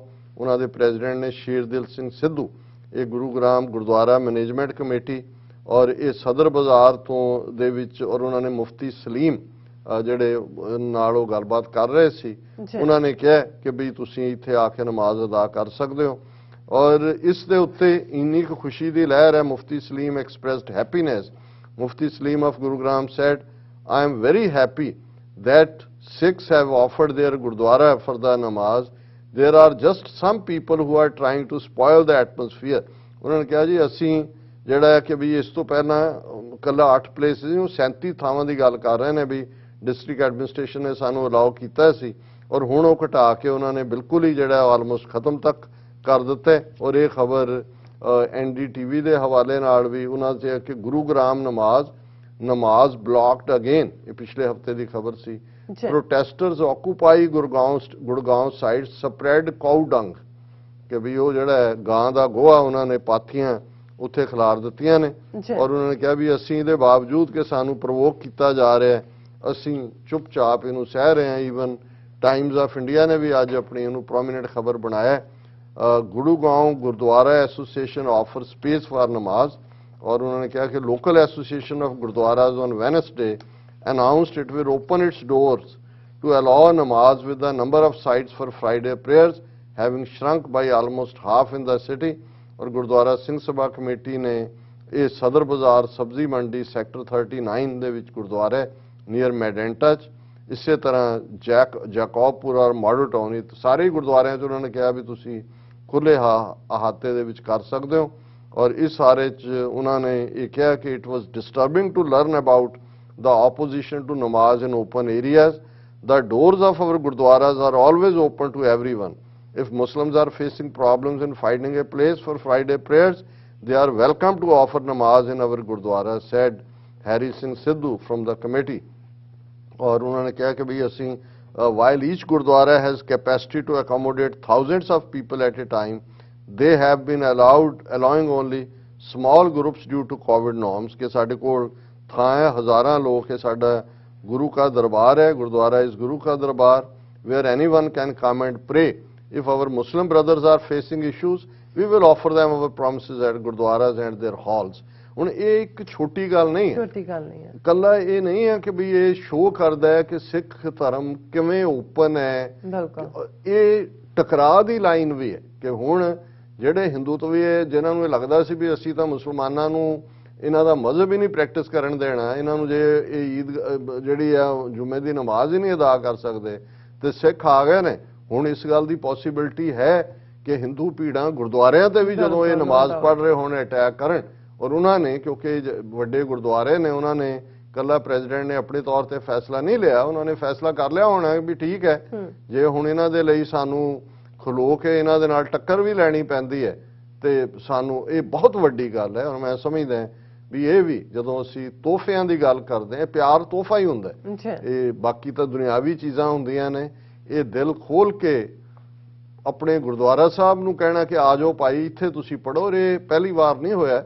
ਪਿੱਛੇ ਮੌਨਸੂਨ ਦੇ ਚੱਲਦੇ ਆ ਜਦੋਂ ਦੇਹਰਾਦੂਨ ਔਰ ਉੱਥੇ ਉਹਨਾਂ ਦੀ ਜਿਹੜੀ ਈਦਗਾਹ ਸੀ ਉਹ ਲੋ ਲਾਈਂਗ ਸੀ, ਪਾਣੀ ਨਾਲ ਭਰ ਗਈ ਔਰ ਵੱਡੀ ਗਿਣਤੀ 'ਚ ਉੱਥੇ ਵੀ ਮੁਸਲਮਾਨ ਨੇ ਤੇ ਗੁਰਦੁਆਰਾ ਸਾਹਿਬਾਨ ਨੇ ਉਹਨਾਂ ਦਾ ਜਿਹੜਾ ਮੇਨ ਗੁਰਦੁਆਰਾ ਸੀ ਉਹਨਾਂ ਨੇ ਕਿਹਾ ਜੀ ਤੁਸੀਂ ਈਦ ਦੀ ਨਮਾਜ਼ ਸੀ, ਈਦ ਹੁਣ ਮੁਬਾਰਕ ਦਿਨ, ਉਹ ਦੇਖ ਰਹੇ ਨੇ ਉਦਾਸ ਕਿ ਭਾਈ ਅਸੀਂ ਉਹਨਾਂ ਨੇ ਕਿਹਾ ਔਰ ਗੁਰਦੁਆਰੇ ਦੇ ਪ੍ਰਿੰਸਿਸ 'ਚ ਉਹਨਾਂ ਨੇ ਉਹ ਨਮਾਜ਼ ਵੀ ਅਦਾ ਕਰਵਾਈ ਔਰ ਉਹਨਾਂ ਨੂੰ ਲੰਗਰ ਵੀ ਛਕਾਇਆ। ਸੋ ਅਸੀਂ ਸਮਝਦੇ ਹਾਂ ਵੀ ਇਹ ਹੈ ਬਾਬੇ ਨਾਨਕ ਦਾ ਉਹ ਸਰਬ ਸਾਂਝੀ ਵਾਲਤਾ ਦਾ, ਜਿੱਥੇ ਉਹਨਾਂ ਦੀ ਗੱਲ ਵਕੜੀ ਦੇ ਵਿੱਚ ਕੁੱਲ ਆਲਮ ਹੈ ਔਰ ਉੱਥੇ ਕੋਈ ਨਫ਼ਰਤ ਦੀ ਥਾਂ ਨਹੀਂ ਹੈ। ਅਵਲ ਅੱਲਾਹ ਨੂਰ ਉਪਾਇਆ, ਕੁਦਰਤ ਕੇ ਸਭ ਬੰਦੇ, ਏਕ ਨੂਰ ਤੇ ਸਭ ਜਗ ਉਪਜਿਆ, ਕੌਣ ਭਲੇ ਕੋ ਮੰਦੇ। ਜੀ ਡਾਕਟਰ ਸਾਹਿਬ ਤੁਹਾਡਾ ਬਹੁਤ ਬਹੁਤ ਧੰਨਵਾਦ। ਸਵਾਗਤ ਲੈਣਾ ਬ੍ਰੇਕ ਫਿਊਅਰਸ ਆ, ਤੁਸੀਂ ਇਸੇ ਤਰ੍ਹਾਂ ਬਣੇ ਰਹਿਣਾ। ਮਿਲਦੇ ਹਾਂ ਛੋਟੇ ਜਿਹੇ ਬ੍ਰੇਕ ਤੋਂ ਬਾਅਦ।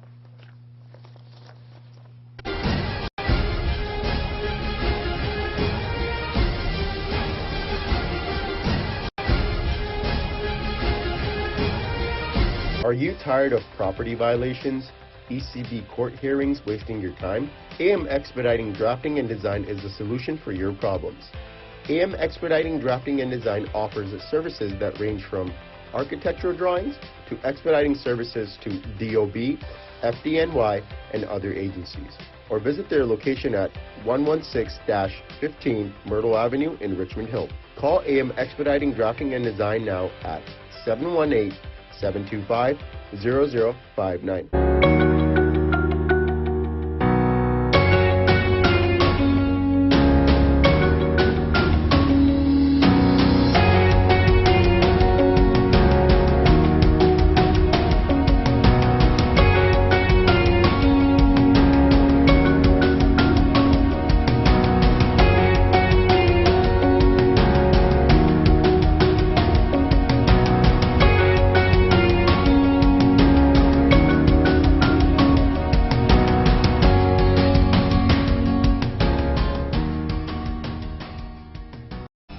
ਕਦੋਂ ਤੱਕ ਹਾਂ ਕਦੋਂ ਤੱਕ ਅਸੀਂ ਭਾਰਤ ਅਤੇ ਦੁਨੀਆ ਭਰ ਦੇ ਵਿੱਚ ਵਸਦੇ ਸਿੱਖਾਂ ਦੇ ਮਸਲਿਆਂ ਤੇ ਭਾਰਤੀ ਚੈਨਲਾਂ ਦਾ ਝੂਠਾ ਪ੍ਰੋਪੇਗੈਂਡਾ ਬਰਦਾਸ਼ਤ ਕਰਦੇ ਰਹਾਂਗੇ।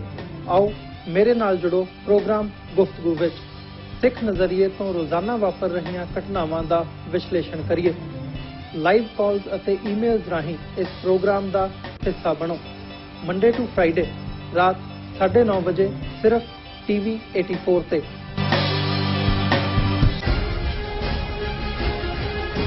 Viewers welcome back on programme. So viewers ਹੁਣ ਆਪਾਂ ਗੱਲਬਾਤ ਕਰਨ ਜਾ ਰਹੇ ਹਾਂ ਕਿ ਅਮਰੀਕਾ ਨੇ ਅਮਰੀਕਨ ਸ਼ਹਿਰੀਆਂ ਨੂੰ ਦਿੱਤੀ ਟਰੈਵਲ ਐਡਵਾਈਜ਼ਰੀ ਵਿੱਚ ਕਿਹਾ ਹੈ ਕਿ ਉਹ ਭਾਰਤ ਅਤੇ ਪਾਕਿਸਤਾਨ ਦੇ ਜਿਹੜੇ ਸਰਹੱਦ ਦੇ ਨੇੜੇ ਜਿਹੜੇ ਉਹ ਨਾ ਜਾਣ, ਕਿਉਂਕਿ ਇਹਨਾਂ ਮੁਲਕਾਂ ਵਿੱਚ ਦਹਿਸ਼ਤਗਰਦੀ, ਹਿੰਸਾ ਅਤੇ ਕ੍ਰਾਈਮ ਬਹੁਤ ਜ਼ਿਆਦਾ ਹੈ। ਸੋ ਇਸ ਬਾਰੇ ਆਪਾਂ ਵਿਚਾਰ ਚਰਚਾ ਕਰਨ ਜਾ ਰਹੇ ਹਾਂ।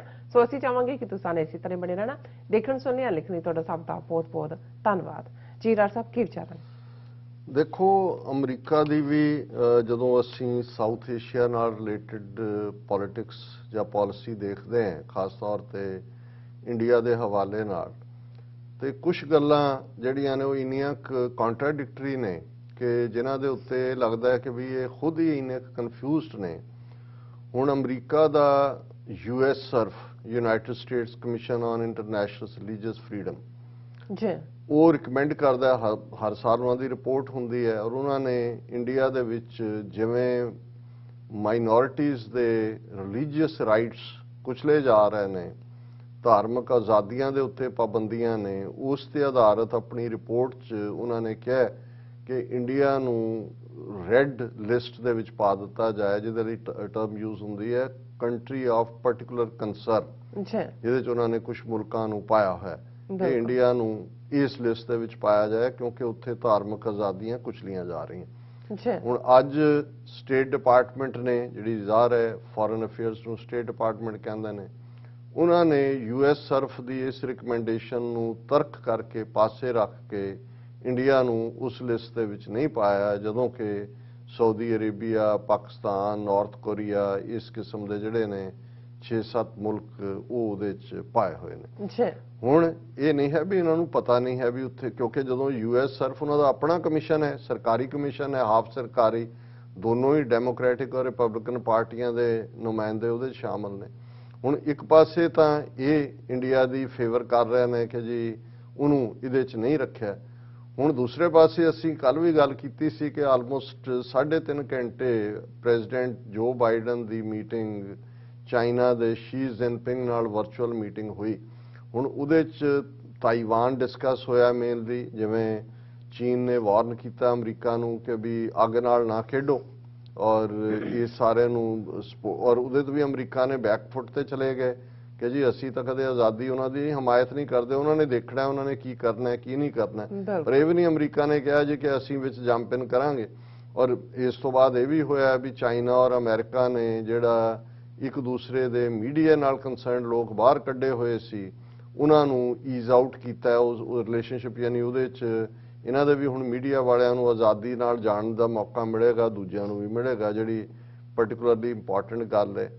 ਔਰ ਇਸੇ ਹਵਾਲੇ ਨਾਲ ਬਾਕੀ ਵੀ ਉਹਨਾਂ ਦੇ ਇਸ਼ੂ ਹੋਏ, ਲੇਕਿਨ ਕਿਤੇ ਵੀ ਅਸੀਂ ਇਸ ਰਿਪੋਰਟਿੰਗ 'ਚ ਨਹੀਂ ਦੇਖਿਆ 3.5 ਘੰਟੇ ਦੀ ਇਸ ਮੀਟਿੰਗ 'ਚ ਜਿਹੜੀ ਹਫ਼ਤਾ ਪਹਿਲਾਂ ਪੈਂਟਾਗਨ ਦੀ ਇੱਕ ਰਿਪੋਰਟ 10 ਦਿਨ ਪਹਿਲਾਂ ਸੀ ਕਿ ਜੀ ਚਾਈਨਾ ਐਗਰੈਸਿਵ ਹੋਇਆ, ਅਰੁਣਾਚਲ 'ਚ ਉਹਨਾਂ ਨੇ ਇੱਕ ਜਿਹੜਾ ਇੰਡੀਅਨ ਆਕੂਪਾਈਡ ਇੰਡੀਆ ਵਿਲੇਜ ਨੂੰ ਕੰਟਰੋਲ ਕਰਕੇ ਉਹਨੂੰ ਐਕਸਟਰਾ ਡਿਵੈਲਪ ਕੀਤਾ ਹੈ। ਔਰ ਇਸ ਸਾਰਿਆਂ ਨੂੰ ਇਸ 3.5 ਘੰਟੇ ਦੀ ਮੀਟਿੰਗ 'ਚ ਇੰਡੀਆ ਡਿਸਕਸ ਨਹੀਂ ਹੋਇਆ ਬਿਲਕੁਲ ਵੀ। ਹਾਲਾਂਕਿ ਕੰਟਰਰੀ ਟੂ ਦੈਟ ਚਾਈਨਾ ਨੇ ਫੋਰਸਫੁਲੀ ਕਿਹਾ ਕਿ ਵੀ ਅਸੀਂ ਆਪਣੀ ਸੋਵਰਨਿਟੀ ਦੀ ਰੱਖਿਆ ਕਰਨੀ ਜਾਣਦੇ ਹਾਂ ਔਰ ਅਸੀਂ ਕਿਸੇ ਦੀ ਵੀ ਕਦੇ 1 ਇੰਚ ਜ਼ਮੀਨ ਵੀ ਆਕੂਪਾਈ ਨਹੀਂ ਕੀਤੀ।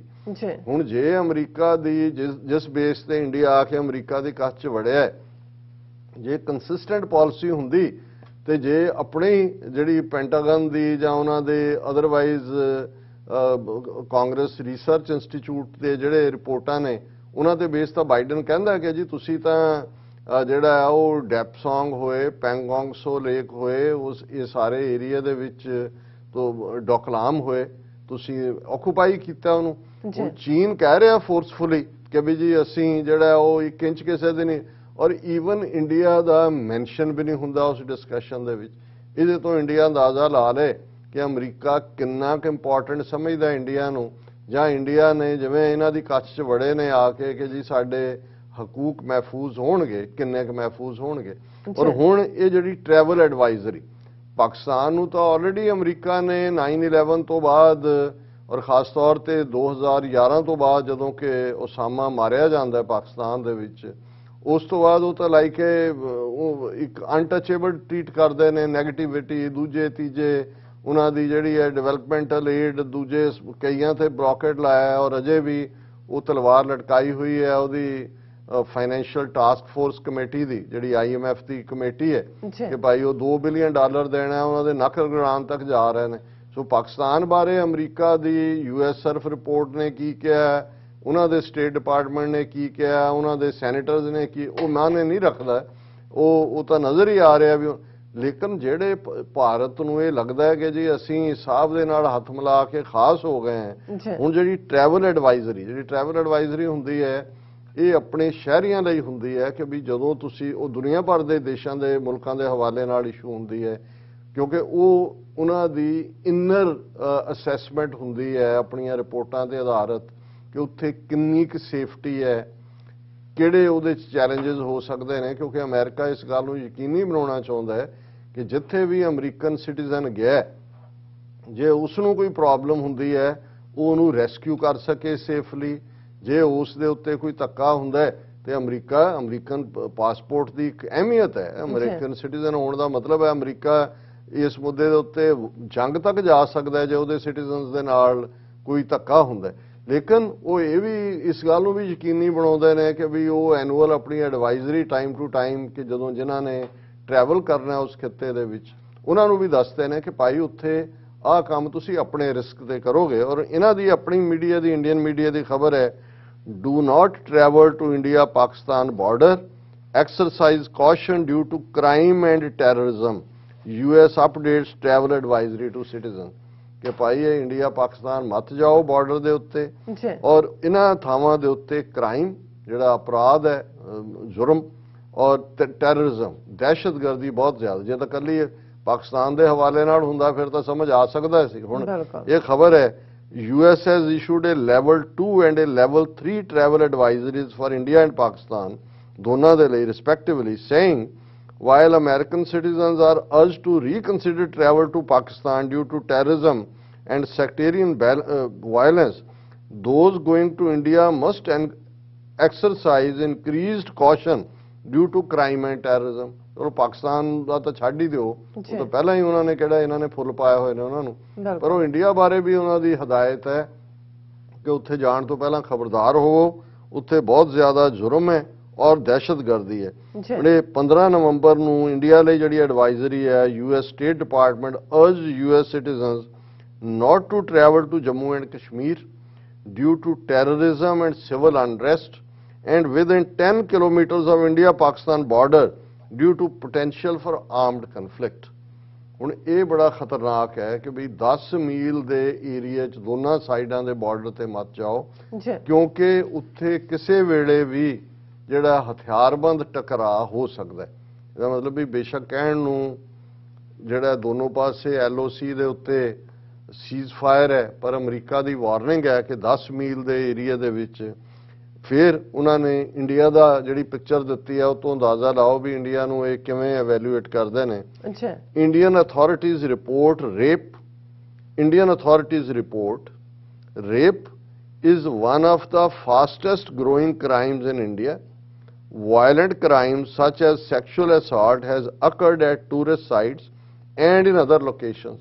ਉਹਨਾਂ ਨੇ ਕਿਹਾ ਵੀ ਇੰਡੀਆ ਦੀਆਂ ਆਪਣੀਆਂ ਸਰਕਾਰੀ ਰਿਪੋਰਟਸ ਨੇ ਕਿ ਜਬਰ ਜਨਾਹ ਬਲਾਤਕਾਰ ਰੇਪ ਜਿਹੜਾ ਉਹ ਸਭ ਤੋਂ ਤੇਜ਼ੀ ਨਾਲ ਵੱਧ ਰਿਹਾ ਕ੍ਰਾਈਮ ਹੈ ਇੰਡੀਆ 'ਚ ਲੈ ਲਓ ਦੁਨੀਆ ਦੀ ਵੱਡੀ ਜਮਹੂਰੀਅਤ ਔਰ ਵਾਇਲੈਂਟ ਕ੍ਰਾਈਮ ਸੱਚ ਐਜ਼ ਸੈਕਸ਼ੂਅਲ ਅਸਾਲਟ ਉਹ ਵੀ ਉਸ ਦਾ ਹੀ ਹਿੱਸਾ ਹੈ ਇਹ ਟੂਰਿਸਟ ਸਾਈਟਸ ਦੇ ਉੱਤੇ ਕਿਉਂਕਿ ਬਾਹਰਲੇ ਅਮਰੀਕਨਾਂ ਨੇ ਉੱਥੇ ਕੋਈ ਨੌਕਰੀ ਕਰਨ ਤੇ ਨਹੀਂ ਜਾਣਾ ਟੂਰਿਜ਼ਮ ਲਈ ਜਾਣਾ ਟੂਰਿਸਟ ਦੇ ਤੌਰ ਤੇ ਉਹਨਾਂ ਨੇ ਕਿਹਾ ਕਿ ਵੀ ਇਹ ਆਲਰੇਡੀ ਟੂਰਿਸਟ ਸਾਈਟਸ ਦੇ ਉੱਤੇ ਇਸ ਕਿਸਮ ਦੇ ਵਾਕਿਆ ਹੋਏ ਨੇ ਫਿਰ ਉਹਨਾਂ ਨੇ ਕਿਹਾ ਕਿ terrorist may attack with little or no warning targeting tourist locations transportation hubs markets shopping malls and government facilities ਹੁਣ ਇਹਦਾ ਮਤਲਬ ਇਹ ਹੈ ਕਿ ਟੈਰਰਿਜ਼ਮ ਫ੍ਰੀ ਤਾਂ ਇੰਡੀਆ ਵੀ ਨਹੀਂ ਹੈ ਅਮਰੀਕਾ ਦੀਆਂ ਨਜ਼ਰਾਂ 'ਚ ਉਹਨਾਂ ਨੇ ਕਿਹਾ ਜਿਹੜੇ ਦਹਿਸ਼ਤਗਰਦ ਨੇ ਉਹ ਇਹਨਾਂ ਲੋਕੇਸ਼ਨਾਂ ਤੇ ਟੂਰਿਸਟਾਂ ਦੀਆਂ ਮਾਰਕੀਟਸ ਦੇ ਵਿੱਚ ਸ਼ਾਪਿੰਗ ਮਾਲ 'ਚ ਹਮਲਾ ਕਰ ਸਕਦੇ ਨੇ ਔਰ ਉਹਨਾਂ ਨੇ ਕਿਹਾ ਜੀ ਸਾਡੇ ਕੋਲ ਲਿਮਿਟਿਡ ਐਬਿਲਿਟੀ ਹੈ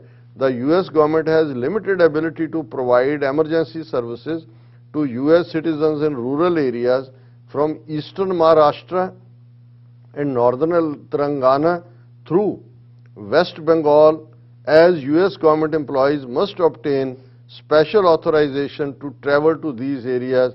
ਉਹਨਾਂ ਨੇ ਹੁਣ ਇਹ ਨਹੀਂ ਹੈ ਵੀ ਕੱਲਾ ਬਾਰਡਰ ਏਰੀਆ ਇੰਡੀਆ ਪਾਕਿਸਤਾਨ ਦਾ ਜਾਂ ਜੰਮੂ ਕਸ਼ਮੀਰ ਜਿਹਦਾ ਪਹਿਲਾਂ ਮੈਂਸ਼ਨ ਹੈ ਈਵਨ ਉਹਨਾਂ ਨੇ ਵੈਸਟ ਬੰਗਾਲ ਔਰ ਮਹਾਰਾਸ਼ਟਰ ਉਹਨਾਂ ਨੇ ਕਿਹਾ ਕਿ ਵੀ ਉੱਥੇ ਤੱਕ ਅਸੀਂ ਪਹੁੰਚ ਨਹੀਂ ਕਰ ਸਕਦੇ ਔਰ ਇਹ ਜਿਹੜਾ ਇਸ ਤੋਂ ਤੁਸੀਂ ਜਿਹੜਾ ਖਬਰਦਾਰ ਰਹੋ ਔਰ ਇਸ ਸਾਰੇ ਚੋਂ ਅਸੀਂ ਸਮਝਦੇ ਹਾਂ ਕਿ ਵੀ ਅੱਗੇ ਉਹਨਾਂ ਦਾ ਵੇਰਵਾ ਹੈ ਕਿ ਵੀ ਇੰਡੀਆ ਪਾਕਿਸਤਾਨ ਰਿਲੇਸ਼ਨਸ਼ਿਪ ਡਿਟੀਰੀਓਰੇਟ ਹੋ ਰਹੇ ਨੇ ਹੁਣ ਇਹਦੇ ਚੱਲਦੇ ਆ ਇੰਡੀਆ ਦੇ ਹਾਕਮ ਜਿਹੜੇ ਇਹ ਦੇਖ ਸਕਦੇ ਨੇ ਕਿ ਉਹਨਾਂ ਦੇ ਮੁਲਕ ਦਾ ਪ੍ਰੋਫਾਈਲ ਅਮਰੀਕਨ ਸਿਸਟਮ 'ਚ ਕੀ ਹੈ ਜਿਹੜਾ ਕਿ ਉਹ ਆਪਣੇ ਸਿਟੀਜ਼ਨਸ ਨੂੰ ਐਡਵਾਈਜ਼ਰੀ ਦੇ ਤੌਰ ਦੇ ਉੱਤੇ ਦੇ ਰਹੇ ਨੇ ਜੀ ਰਾਜ ਸਾਹਿਬ ਤੁਹਾਡਾ ਬਹੁਤ ਬਹੁਤ ਸ਼ੁਕਰੀਆ ਸੋ ਥਲੇ ਨੇ ਬ੍ਰੇਕ ਵਿਊਅਰਸ ਤੁਸੀਂ ਇਸੇ ਤਰ੍ਹਾਂ ਬਣੇ ਰਹਿਣਾ ਮਿਲਦੇ ਹਾਂ ਛੋਟੇ ਜਿਹੇ ਵਕਫੇ ਤੋਂ ਬਾਅਦ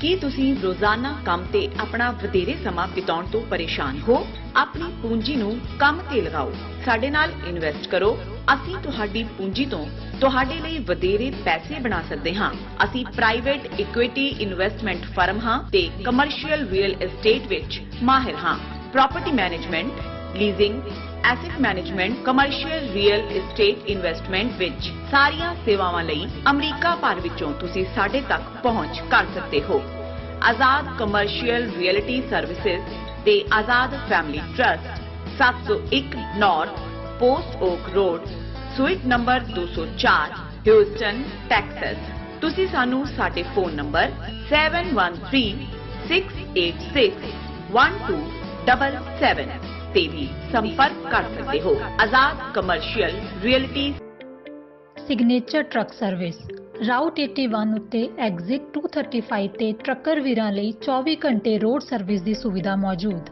heavy duty repair, oil change, ਪੁਰਾਣੇ ਅਤੇ ਨਵੇਂ tyre, computer diagnostic, DPF cleaning, brake service ਜਾਂ ਰਸਤੇ ਵਿੱਚ ਆਈ ਹਰ ਤਰ੍ਹਾਂ ਦੀ ਰਿਪੇਅਰ ਪ੍ਰੋਫੈਸ਼ਨਲ ਟੀਮ ਵੱਲੋਂ ਕੀਤੀ ਜਾਂਦੀ ਹੈ। ਬ੍ਰੇਕਫਾਸਟ, ਲੰਚ ਅਤੇ ਡਿਨਰ ਲਈ ਪੰਜਾਬੀ ਢਾਬੇ ਦਾ ਆਨੰਦ ਵੀ ਮਾਣੋ। ਡਰਾਈਵਰ ਅਤੇ ਟਰੱਕ ਆਪਰੇਟਰ ਵੀਰ ਡਿਸਪੈਚ ਦੀ ਸਰਵਿਸ ਲਈ ਸਾਡੇ ਨਾਲ ਸੰਪਰਕ ਕਰਨ।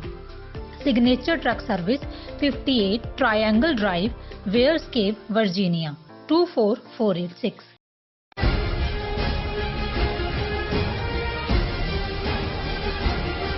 ਦਰਸ਼ਕੋ, ਬ੍ਰੇਕ ਤੋਂ ਬਾਅਦ ਆਪਾਂ ਤੁਹਾਨੂੰ ਸਭ ਨੂੰ ਜੀ ਆਇਆਂ ਕਹਿੰਦੇ ਹਾਂ। ਸੋ ਹੁਣ ਆਪਾਂ ਗੱਲਬਾਤ ਕਰਨ ਜਾ ਰਹੇ ਹਾਂ ਵਿਊਅਰਸ ਕਿ ਦਿੱਲੀ ਵਿੱਚ 에ਅਰ ਪੋਲਿਊਸ਼ਨ ਨੇ ਵਕਤ ਪਾਇਆ ਹੋਇਆ ਹੈ। ਮਰੀਜ਼ਾਂ ਨਾਲ ਜਿਹੜੇ ਹਸਪੀਟਲ ਨੇ ਉਹ ਭਰੇ ਹੋਏ ਨੇ ਔਰ ਕੰਮਕਾਜ ਜਿਹੜਾ ਪੂਰੀ ਤਰ੍ਹਾਂ ਠੱਪ ਹੈ। ਸੋ ਭਾਰਤੀ ਸੁਪਰੀਮ ਕੋਰਟ ਵੱਲੋਂ ਇਸ ਸੰਬੰਧੀ ਕੀਤੀ ਜਾ ਰਹੀ ਸੁਣਵਾਈ ਦੌਰਾਨ ਇਹ ਟਿੱਪਣੀ ਕੀਤੀ ਗਈ ਹੈ ਕਿ ਇੱਕ ਪਾਸੇ ਹਵਾ ਗੰਦੀ ਹੈ ਪਰ ਦੂਸਰੇ ਪਾਸੇ ਟੀਵੀ ਡਿਬੇਟਸ ਵਿੱਚ ਜੋ ਪਰੋਸਿਆ ਜਾ ਰਿਹਾ ਹੈ ਉਹ ਸਮਾਜ ਵਿੱਚ 에ਅਰ ਪੋਲਿਊਸ਼ਨ ਤੋਂ ਜ਼ਿਆਦਾ ਪੋਲਿਊਟ ਕੀਤਾ ਜਾ ਰਿਹਾ। ਸੋ ਇਸ ਬਾਰੇ ਆਪਾਂ ਗੱਲਬਾਤ ਕਰਨ ਜਾ ਰਹੇ ਹਾਂ। ਸੋ ਅਸੀਂ ਚਾਹਾਂਗੇ ਕਿ ਤੁਸੀਂ ਸਾਡੇ ਨਾਲ ਇਸੇ ਤਰ੍ਹਾਂ ਬਣੇ ਰਹਿਣਾ। ਦੇਖਣ ਸੁਣ ਲਈ ਐਂਡ ਲਿਖਣ ਲਈ ਤੁਹਾਡਾ ਸਭ ਦਾ ਬਹੁਤ ਬਹੁਤ ਸ਼ੁਕਰੀਆ ਜੀ। ਡਾਕਟਰ ਸਾਹਿਬ ਕੀ ਕਹਿਣਾ ਚਾਹੋਗੇ?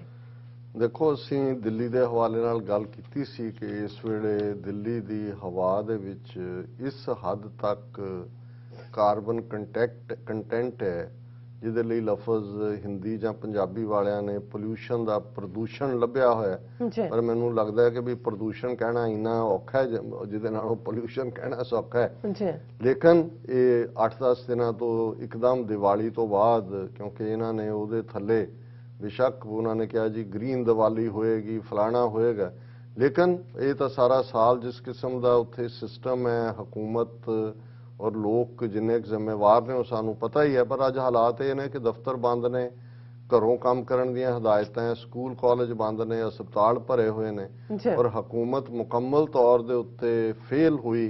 और सुप्रीम कोर्ट ने इसका सू मोटो नोटिस लिया कि जी असी करांगे और असी जिक्र किया सी कि भी ਹੁਣ ਤਾਂ ਸੁਪਰੀਮ ਕੋਰਟ ਨੇ ਵੀ ਜਿਹੜਾ ਉਹ ਹੱਥ ਖੜੇ ਕਰ ਦਿੱਤੇ। ਕਿਉਂਕਿ ਤੁਸੀਂ ਦੇਖੋ ਜਿਹੜਾ ਇੰਡੀਅਨ ਅਟਾਰਨੀ ਜਨਰਲ ਹੈ ਉਹ ਜਦੋਂ ਆਪਣਾ ਦੇ ਰਿਹਾ ਤੇ ਉਹ ਕਿਸਾਨਾਂ ਦੇ ਖਾਤੇ 'ਚ ਪਾ। ਹਾਲਾਂ ਇਹ ਵੀ ਫੈਕਟ ਸਾਹਮਣੇ ਆਏ ਨੇ ਕਿ ਜਿੰਨੀ ਇੱਕ ਪਰਾਲੀ ਨੂੰ ਸਾੜਨ ਦੇ ਨਾਲ ਜਿੰਨੇ ਕਿ ਪੋਲਿਊਸ਼ਨ ਦੀ ਗੱਲ ਕਰਦੇ ਨੇ ਉਹ 8% ਤੋਂ ਵੀ ਘੱਟ ਹੈ। ਦੇਖਣ ਵਾਲੀ ਗੱਲ ਇਹ ਹੈ ਕਿ 92% ਪੋਲਿਊਸ਼ਨ ਜਿਹੜੀ ਹੈ ਉਹ ਇਹਨਾਂ ਦੇ ਹੀ ਜਿਹੜਾ ਸੈਂਕੜਿਆਂ ਹੋਟਲ ਦੂਜੇ ਤੀਜੇ ਜਿਹੜੇ ਇਸਤੇਮਾਲ ਕਰਦੇ ਨੇ और गड्डियां व्हीकल कोई जिहड़ा वो कार्बन कंट्रोल ਜਾਂ कोई स्मोक चैक ਜਾਂ ਦੂਜੇ ਦੀ ਕੋਈ ਲਾਈਨ ਹੀ ਨਹੀਂ ਹੈ। और इसे तरीके ਦੇ ਨਾਲ ਅਸੀਂ ਜ਼ਿਕਰ ਕੀਤਾ ਸੀ ਕਿ ਹੋਰ ਕਿਹੜੇ-ਕਿਹੜੇ ਰੀਜ਼ਨ ਜਿਹੜੇ ਨੇ ਉਹ ਸਾਰੇ ਨੂੰ ਜਿਹੜਾ ਉਹ ਪੋਲਿਊਟ ਕਰਦੇ ਨੇ। ਲੇਕਿਨ ਇੱਕ ਪਾਸੇ ਤਾਂ ਇਹ ਪੋਲਿਊਸ਼ਨ ਗੰਦੀ ਹਵਾ ਚੱਲ ਹੀ ਰਹੀ ਹੈ, ਪਰ ਇਸ ਤੋਂ ਵੀ ਖਤਰਨਾਕ ਜਿਹੜੀ ਹੈ ਉਹ ਨਫ਼ਰਤ ਦੀ ਪੋਲਿਊਸ਼ਨ ਹੈ। ਔਰ ਇਹ ਗੱਲ ਮੈਂ ਨਹੀਂ ਕਹਿ ਰਿਹਾ, ਜਦੋਂ ਕਿ ਹੁਣ ਇਸ ਪੋਲਿਊਸ਼ਨ ਦੇ ਉੱਤੇ ਸੁਣਵਾਈ ਦੇ ਦੌਰਾਨ ਜਿਹੜਾ ਇੰਡੀਅਨ ਸੁਪਰੀਮ ਕੋਰਟ ਦੇ ਇੱਕ ਜੱਜ ਨੇ ਕਮੈਂਟ ਕੀਤਾ ਕਿ TV debates causing more pollution than anybody says Supreme court.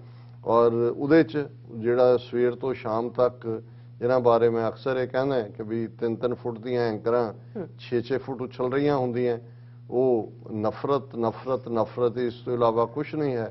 ਉਹ ਡਿਬੇਟਸ ਦੇ ਵਿੱਚ ਵੀ ਉਸ ਕਿਸਮ ਦੇ ਹੀ ਲੋਕਾਂ ਨੂੰ ਇੱਕ ਉਹ ਵੱਡੀਆਂ ਮੁੱਛਾਂ ਵਾਲਾ ਸਿਰ ਫਿਰਿਆ ਕੋਈ ਗੌਰਵ ਆਰੀਆ ਹੈ, ਕੋਈ ਫੌਜੀ ਬਖਸ਼ੀ ਹੈ, ਉਹ ਇਸ ਕਿਸਮ ਦੇ ਯੱਕੜ ਛੱਡ ਰਹੇ ਹੁੰਦੇ ਨੇ, ਲੇਕਿਨ ਨਫ਼ਰਤ ਨਾਲ ਭਰੇ ਹੋਏ। ਜਦੋਂ ਤੁਸੀਂ ਦੇਖੋਗੇ ਕਿਸਾਨ ਲਹਿਰ ਦੇ ਚੱਲਦੇ ਆ, ਖਾਲਿਸਤਾਨ ਦੀ ਲਹਿਰ, ਸਿੱਖ ਕੌਮ, ਸਿੱਖ ਧਰਮ, ਉਸ ਸਾਰੇ ਨੂੰ, ਔਰ ਪਾਕਿਸਤਾਨ ਜੇ ਕ੍ਰਿਕਟ ਮੈਚ ਦੇ ਵਿੱਚ ਹਾਰਦੇ ਨੇ ਤਾਂ ਕਿਸ ਕਿਸਮ ਦਾ ਉਹਨਾਂ ਦੇ ਹੱਥੋਂ ਪਾਕਿਸਤਾਨ ਤੋਂ ਕਿਸ ਕਿਸਮ ਦੀ ਨਫ਼ਰਤ।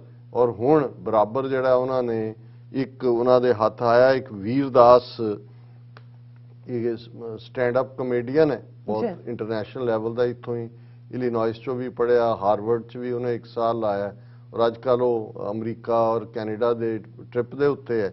ਉਹਨੇ ਪਿਛਲੇ ਦਿਨਾਂ 'ਚ ਜਿਹੜਾ ਇੱਥੇ ਅਮਰੀਕਾ 'ਚ ਆਪਣੀ ਉਹਦੀ ਪ੍ਰੈਜੈਂਟੇਸ਼ਨ ਕੈਨੇਡੀ ਸੈਂਟਰ ਦੇ ਵਿੱਚ ਹੋਈ ਤਾਂ ਉਹਦੇ 'ਚ ਉਹਨੇ ਇੱਕ ਨਜ਼ਮ ਪੜ੍ਹੀ, ਮੈਂ ਉਹ ਸ਼ੇਅਰ ਵੀ ਕਰਨਾ ਚਾਹਾਂਗਾ, ਜਿਹੜੀ ਭਾਰਤ ਦਾ ਠੀਕ ਇਮੇਜ ਦਿੰਦੀ ਹੈ। ਠੀਕ ਇਮੇਜ ਦਾ ਮਤਲਬ ਹੈ ਕਿ ਟਰੂ ਪਿਕਚਰ ਪ੍ਰੈਜ਼ੈਂਟ ਕਰਦੀ ਹੈ, ਜਿਹਨੇ ਉੱਥੇ ਹਿੰਦੂ ਤਵੀਆਂ ਨੂੰ ਇੰਨਾ ਕੁ ਰੈਟਲ ਕੀਤਾ ਕਿ ਅੱਜ ਸਾਰਾ ਦਿਨ, ਕੱਲ ਵੀ ਡਿਬੇਟਸ ਹੋ ਰਹੀਆਂ ਸੀ ਕਿ ਉਹਦੇ ਖਿਲਾਫ 3-4 ਥਾਵਾਂ ਤੇ ਤਾਂ ਕੇਸ ਰਜਿਸਟਰ ਕਰ ਲਿਆ ਵੀਰਦਾਸ ਦੇ। ਔਰ ਮੈਂ ਇਹ ਦੱਸਾਂ ਕਿ ਵੀ ਜਿਵੇਂ ਅਸੀਂ ਇਹ ਜ਼ਿਕਰ ਕੀਤਾ ਹੈ ਕਿ ਅਜੀਤ ਡੋਵਲ ਨੇ ਜਿਹੜਾ ਸਿਵਲ ਸੁਸਾਇਟੀ ਨੂੰ ਨੈਕਸਟ ਐਨੇਮੀ ਔਰ 4th ਜਨਰੇਸ਼ਨ ਵਾਰ ਕਿਹਾ, ਉਹਦੇ ਤੇ ਕੰਮ ਆਲਰੇਡੀ ਸ਼ੁਰੂ ਹੋਇਆ ਹੈ, ਲੇਕਿਨ ਹੁਣ ਹੋਰ ਵੀ ਤੇਜ਼ੀ ਨਾਲ ਹੋ ਰਿਹਾ ਹੈ। ਔਰ ਇਸ ਵੀਰਦਾਸ ਦੀ ਕਵਿਤਾ ਜਿਹਨੂੰ ਉਹਨੇ ਆਪਣੀ ਵੀਡੀਓ ਬਣਾ ਕੇ 5-6 ਮਿੰਟ ਦੀ ਉਹਨੇ ਆਪਣੇ ਅਪਲੋਡ ਕੀਤਾ, ਉਹਦੇ ਤੋਂ ਬਾਅਦ ਇੱਕਦਮ ਗਾੜੀ ਗਲੋਚ, ਉਹ ਤਾਂ ਇਹਨਾਂ ਦਾ ਪਰਮਾਨੈਂਟ ਪੇਡ ਉਹਨਾਂ ਨੇ 2-2 ਰੁਪਏ ਦਾ ਟਵੀਟ ਵੇਚਣ ਵਾਲੇ ਰੱਖੇ ਹੋਏ ਨੇ, ਲੇਕਿਨ ਉਹਦੇ ਖਿਲਾਫ ਅਦਾਲਤੀ ਕਾਰਵਾਈ, ਪੁਲਿਸ ਕਾਰਵਾਈ, ਕੇਸ ਰਜਿਸਟਰ ਔਰ ਡਿਬੇਟਸ ਦੇ ਵਿੱਚ ਉਹਨੂੰ ਨੈਗੇਟ ਕਰਨਾ। ਪਰ ਮੈਨੂੰ ਇਹ ਲੱਗਦਾ ਹੈ ਕਿ ਵੀ ਇਹ ਉਹਨੇ ਖੁੱਲੇ ਫਰੇਜ਼ ਦੇ ਵਿੱਚ ਜਿਹੜੀਆਂ ਗੱਲਾਂ ਕਹੀਆਂ, ਉਹਨੇ ਕਿਹਾ ਕਿ ਮੈਂ एक उस भारत से आता हूं जहां बच्चे एक दूसरे का हाथ भी मास्क पहनकर पकड़ते हैं, लेकिन नेता बिना मास्क एक दूसरे को गले लगाते हैं। और उन्हें ये हिपोक्रेसी एक्सपोज कर रहे हैं। मैं उस भारत से आता हूं जहां AKUI 9000 है, लेकिन हम फिर भी अपनी छतों पर लेटकर रात में तारे देखते हैं। मैं उस भारत से आता हूं जहां हम दिन में औरतों की पूजा करते हैं और रात में उनका गैंग रेप हो जाता है। ये उन्हें क्या कि 2 भारत, कि मैं 2 इंडिया ਨੂੰ रिप्रेजेंट करदा। मैं उस भारत से आता हूं जहां हम ट्विटर पर बॉलीवुड को लेकर बंट जाते हैं, लेकिन थिएटर के अंधेरों में बॉलीवुड के कारण एक होते हैं। कि उसे ਹੁਣ ਜੋ ਉਹਨਾਂ ਨੇ ਖਾਨ ਟੱਬਰ ਨਾਲ ਕੀਤਾ, ਦੂਸਰੇ ਨੂੰ ਕੀਤਾ, ਇੱਕ ਪਾਸੇ ਹਿੰਦੂ ਤਵੀ ਨੇ, ਇੱਕ ਪਾਸੇ दूसरे ने। फिर उन्होंने कहा मैं एक ऐसे भारत से आता हूं जहां जर्नलिज्म खत्म हो चुकी है, मर्द पत्रकार एक दूसरे की वाहवाही कर रहे हैं, वो एक दूसरे, वही हिंदुत्वी प्रोपेगेंडा है, और महिला पत्रकार सड़कों पर लैपटॉप लिए बैठी सच्चाई बता रही हैं। और वो 2 ਬੀਬੀਆਂ, क्योंकि इशू इन्हां दिनां चल रहा सी कि त्रिपुरा ਦੇ ਵਿੱਚ ਜਿਹੜੀ ਮੁਸਲਮਾਨਾਂ ਦੇ ਖਿਲਾਫ ਵਾਇਲੈਂਸ ਹੋਈ, 2 ਯੰਗ ਬੱਚੀਆਂ ਜਰਨਲਿਜ਼ਮ ਕਰਨ ਵਾਲੀਆਂ, ਉਹਨਾਂ ਨੇ ਜਾ ਕੇ ਉੱਥੋਂ ਰਿਪੋਰਟਿੰਗ ਕੀਤੀ ਵੀ ਹੋ ਕੀ ਰਿਹਾ, ਔਰ ਉਹਨਾਂ ਦੇ ਖਿਲਾਫ ਅਸਾਮ ਸਰਕਾਰ ਨੇ ਕੇਸ ਰਜਿਸਟਰ ਕਰਕੇ ਉਹਨਾਂ ਨੂੰ ਗ੍ਰਿਫਤਾਰ ਕਰ ਲਿਆ। ਸੋ ਉਹਨੂੰ ਉਹਨੇ ਰੈਫਰ ਕੀਤਾ ਕਿ ਮਰਦ ਤਾਂ ਬੈਠੇ ਇੱਕ ਦੂਜੇ ਦੀ ਵਾਹਵਾਹੀ ਕਰ ਰਹੇ ਨੇ, ਜੇ ਕੋਈ ਬਹਾਦਰ ਬੀਬੀਆਂ ਉਹਨੂੰ ਕਵਰ ਕਰਦੀਆਂ ਨੇ, ਉਹੀ ਨੇ ਜਿਹੜੀਆਂ ਸੱਚ ਦੱਸਦੀਆਂ ਨੇ। मैं उस भारत से आता हूं जहां हमारी हंसी की खिलखिलाहट हमारे घर की दीवारों के बाहर तक आप सुन सकते हैं, और मैं उस भारत से भी आता हूं जहां कॉमेडी क्लब की दीवारें तोड़ दी जाती हैं जब उसके अंदर से हंसी की आवाज आती है। भी वाकया होए कि उन्होंने ਦੀਆਂ ਕੰਧਾਂ ਤੋੜ, ਉਹਨਾਂ ਕਿਹਾ ਜੀ ਘਰ ਬੈਠੇ ਤੁਸੀਂ ਹੱਸੋ, ਭਾਵੇਂ ਅੱਧੇ ਮਹੱਲੇ ਨੂੰ ਤੁਹਾਡਾ ਹਾਸਾ ਸੁਣੇ, ਲੇਕਿਨ ਦੂਸਰੇ ਪਾਸੇ ਕਿਉਂਕਿ ਅੱਜ ਕੱਲ ਇਹ ਕਾਮੇਡੀਅਨਸ ਦੇ ਵੀ ਮਗਰ ਪਏ ਹੋਏ ਨੇ, ਖਾਸ ਤੌਰ ਤੇ ਸਟੈਂਡ ਅਪ ਕਮੇਡੀਅਨ, ਕਿਉਂਕਿ ਉਹ क्विक विट हुंदा है, ਉਹਦੇ ਤੇ ਸੈਟਰ ਕਰਦੇ ਨੇ, ਵਿਅੰਗ ਕਰਦੇ ਨੇ। मैं उस भारत से आता हूं जहां बड़ी आबादी 30 साल से कम उम्र की है, लेकिन हम 75 साल के नेताओं के 150 साल पुराने आइडिया सुनना बंद नहीं करते। क्या बेड़ी 30 साल तो घट उम्र दी है ਜਿਹੜੀ ਵੱਡੀ ਆਬਾਦੀ, लेकिन 75 साल ਦਾ ਬੁੱਢਾ 150 साल पुराने ਜਿਹੜਾ ਉਹ ਆਪਣੇ आइडिया दे रहे हैं।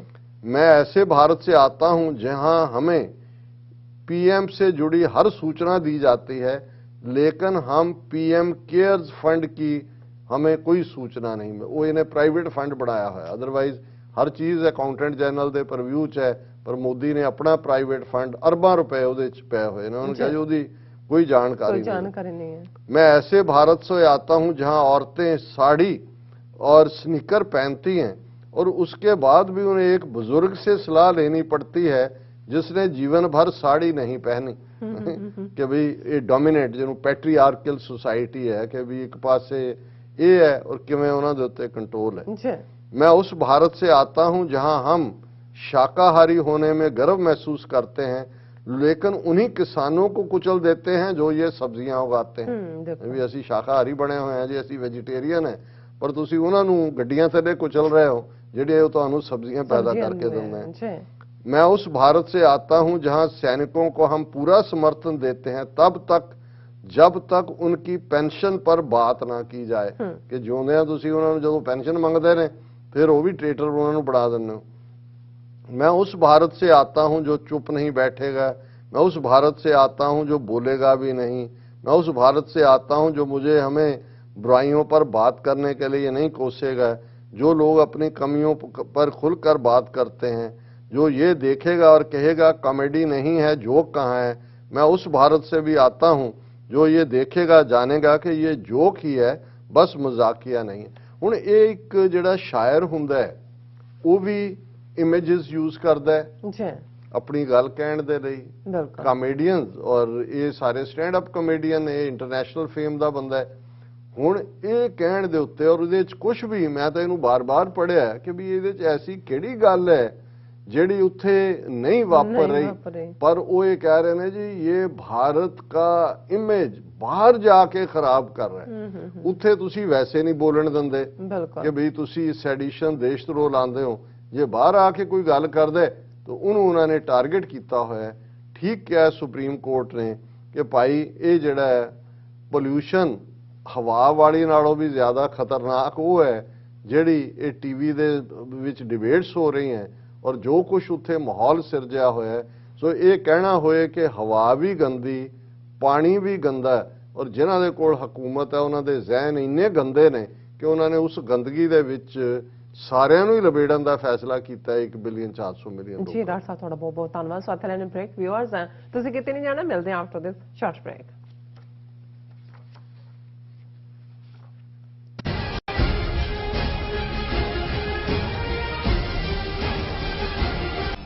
ਕਦੋਂ ਤੱਕ ਹਾਂ ਕਦੋਂ ਤੱਕ ਅਸੀਂ ਭਾਰਤ ਅਤੇ ਦੁਨੀਆ ਭਰ ਦੇ ਵਿੱਚ ਵਸਦੇ ਸਿੱਖਾਂ ਦੇ ਮਸਲਿਆਂ ਤੇ ਭਾਰਤੀ ਚੈਨਲਾਂ ਦਾ ਝੂਠਾ ਪ੍ਰੋਪੇਗੈਂਡਾ ਬਰਦਾਸ਼ਤ ਕਰਦੇ ਰਹਾਂਗੇ। ਆਓ ਮੇਰੇ ਨਾਲ ਜੁੜੋ ਪ੍ਰੋਗਰਾਮ ਗੁਫ਼ਤਗੂ ਵਿੱਚ। ਸਿੱਖ ਨਜ਼ਰੀਏ ਤੋਂ ਰੋਜ਼ਾਨਾ ਵਾਪਰ ਰਹੀਆਂ ਘਟਨਾਵਾਂ ਦਾ ਵਿਸ਼ਲੇਸ਼ਣ ਕਰੀਏ। ਲਾਈਵ ਕਾਲਸ ਅਤੇ ਈਮੇਲਸ ਰਾਹੀਂ ਇਸ ਪ੍ਰੋਗਰਾਮ ਦਾ ਹਿੱਸਾ ਬਣੋ। ਮੰਡੇ ਟੂ ਫਰਾਈਡੇ ਰਾਤ 9:30 ਵਜੇ ਸਿਰਫ TV 84 ਤੇ। ਕੀ ਤੁਹਾਨੂੰ 30, 40 ਜਾਂ 50 ਦਿਨ ਵੇਟ ਕਰਨੀ ਪੈ ਰਹੀ ਹੈ ਤੁਹਾਡੇ ਚੈੱਕ ਲਈ? ਫਿਰ ਬ੍ਰੋਕਰਾਂ ਪਿੱਛੇ ਭੱਜਦੇ ਫਿਰਦੇ ਹੋ ਪੈਸੇ ਲਈ। ਬਹੁਤ ਜ਼ਿਆਦਾ ਟਾਈਮ ਵੇਸਟ ਹੋ ਜਾਂਦਾ ਇੱਦਾਂ ਤਾਂ। ਜੇ ਤੁਸੀਂ ਅੱਜ ਹੀ ਪੈਸੇ ਲੈਣੇ ਤਾਂ ਬੌਬਟੇਲ ਨੂੰ ਕਾਲ ਕਰੋ। ਬੌਬਟੇਲ ਤੁਹਾਡੀਆਂ ਇਨਵੌਇਸਸ ਸੇਮ ਡੇ ਫੰਡ ਕਰ ਸਕਦੇ ਹਨ for a small fee, no contract, no reserve and no hidden fees। ਅੱਜ ਹੀ ਕਾਲ ਕਰੋ ਬੌਬਟੇਲ ਨੂੰ ਤੇ ਤੁਹਾਡਾ ਪਹਿਲਾ ਮਹੀਨਾ free. 410 204 2084। Again 410 204 2084। Viewers welcome back in our programme. So viewers ਹੁਣ ਆਪਾਂ ਐਂਡ ਵਾਲੇ ਸੈਕਸ਼ਨ ਦੇ ਵਿੱਚ ਪਹੁੰਚ ਚੁੱਕੇ ਹਾਂ। ਉਸ ਦੇ ਵਿੱਚ ਆਪਾਂ ਗੱਲਬਾਤ ਕਰਨ ਜਾ ਰਹੇ ਹਾਂ ਕਸ਼ਮੀਰ ਵਾਦੀ ਦੇ ਹਵਾਲੇ ਨਾਲ ਕਿ ਕਸ਼ਮੀਰ ਵਿੱਚ ਫੌਜ ਵੱਲੋਂ ਕੀਤੇ ਜਾ ਰਹੇ ਝੂਠੇ ਪੁਲਿਸ ਮੁਕਾਬਲਿਆਂ ਦਾ ਜਿਹੜਾ ਸਿਲਸਿਲਾ ਹੈ ਉਹ ਜ਼ੋਰ ਸ਼ੋਰ ਨਾਲ ਜਾਰੀ ਹੈ। ਮਾਰੇ ਜਾ ਰਹੇ ਬੇਗੁਨਾਹ ਨੌਜਵਾਨਾਂ ਦੀ ਜਿਹੜੀਆਂ ਡੈੱਡ ਬੋਡੀਜ਼ ਨੇ ਉਹਨਾਂ ਦੇ ਘਰਦਿਆਂ ਨੂੰ ਨਹੀਂ ਦਿੱਤੀਆਂ ਜਾ ਰਹੀਆਂ। ਔਰ ਦੂਸਰੇ ਪਾਸੇ UN ਸਿਕਿਉਰਿਟੀ ਕਾਉਂਸਲ ਵਿੱਚ ਜਦੋਂ ਪਾਕਿਸਤਾਨ ਨੇ ਕਸ਼ਮੀਰ ਦਾ ਮੁੱਦਾ ਉਠਾਇਆ ਤਾਂ ਭਾਰਤੀ ਨੁਮਾਇੰਦੇ ਨੇ ਉਸ ਦੀ ਜ਼ੋਰਦਾਰ ਵਿਰੋਧਤਾ ਕੀਤੀ। ਸੋ ਇਸ ਬਾਰੇ ਆਪਾਂ ਗੱਲਬਾਤ ਕਰਨ ਜਾ ਰਹੇ ਹਾਂ। ਸੋ ਅਸੀਂ ਚਾਹਾਂਗੇ ਕਿ ਤੁਸੀਂ ਇਸੇ ਤਰ੍ਹਾਂ ਬਣੇ ਰਹਿਣਾ। ਦੇਖਣ ਸੁਣਨੀ ਐਂਡ ਲਿਖਣ ਲਈ ਤੁਹਾਡਾ ਸਭ ਦਾ ਬਹੁਤ ਬਹੁਤ ਧੰਨਵਾਦ ਜੀ। ਡਾਕਟਰ ਸਾਹਿਬ ਕੀ ਕਹਿਣਾ ਚਾਹੋਗੇ? ਦੇਖੋ ਇਸ ਵੇਲੇ ਕਸ਼ਮੀਰ ਦੇ ਵਿੱਚ ਹਾਲਾਤ ਬਹੁਤ ਬਦਤਰ ਨੇ। ਫੌਜ ਬੜੇ ਜ਼ਾਲਮਾਨਾ ਅੰਦਾਜ਼ ਦੇ ਵਿੱਚ ਘਰਾਂ ਚੋਂ ਨੌਜਵਾਨਾਂ ਨੂੰ ਚੁੱਕ ਕੇ ਝੂਠੇ ਪੁਲਿਸ ਮੁਕਾਬਲਿਆਂ 'ਚ ਮਾਰ ਰਹੀ ਹੈ ਜੀ। ਔਰ ਈਵਨ ਉਹਨਾਂ ਦੀਆਂ ਡੈੱਡ ਬਾਡੀਜ਼ ਵੀ ਉਹਨਾਂ ਦੇ ਪੇਰੈਂਟਸ ਨੂੰ ਨਹੀਂ ਦਿੱਤੀਆਂ ਜਾ ਰਹੀਆਂ। ਔਰ ਇੱਕ ਜਿਹੜਾ ਐਨਕਾਊਂਟਰ ਦੇ ਨਾਂ ਥੱਲੇ ਇਹਨਾਂ ਨੇ ਹੈਦਰਪੁਰਾ ਦੇ ਵਿੱਚ ਜਿਹੜਾ ਕਿਲਿੰਗਸ ਕੀਤੀਆਂ ਨੇ ਸਿਵਿਲੀਅਨਸ ਦੀਆਂ। ਔਰ ਮਹਿਬੂਬਾ ਮੁਫਤੀ ਉਹ ਬਾਹਰ ਨਿਕਲੀ ਹੈ, ਉਹਨੇ ਅੱਜ ਪ੍ਰੋਟੈਸਟ ਵੀ ਹੈ। Mehbooba stages protest demands hand over of bodies of civilians killed in Haiderpura encounter.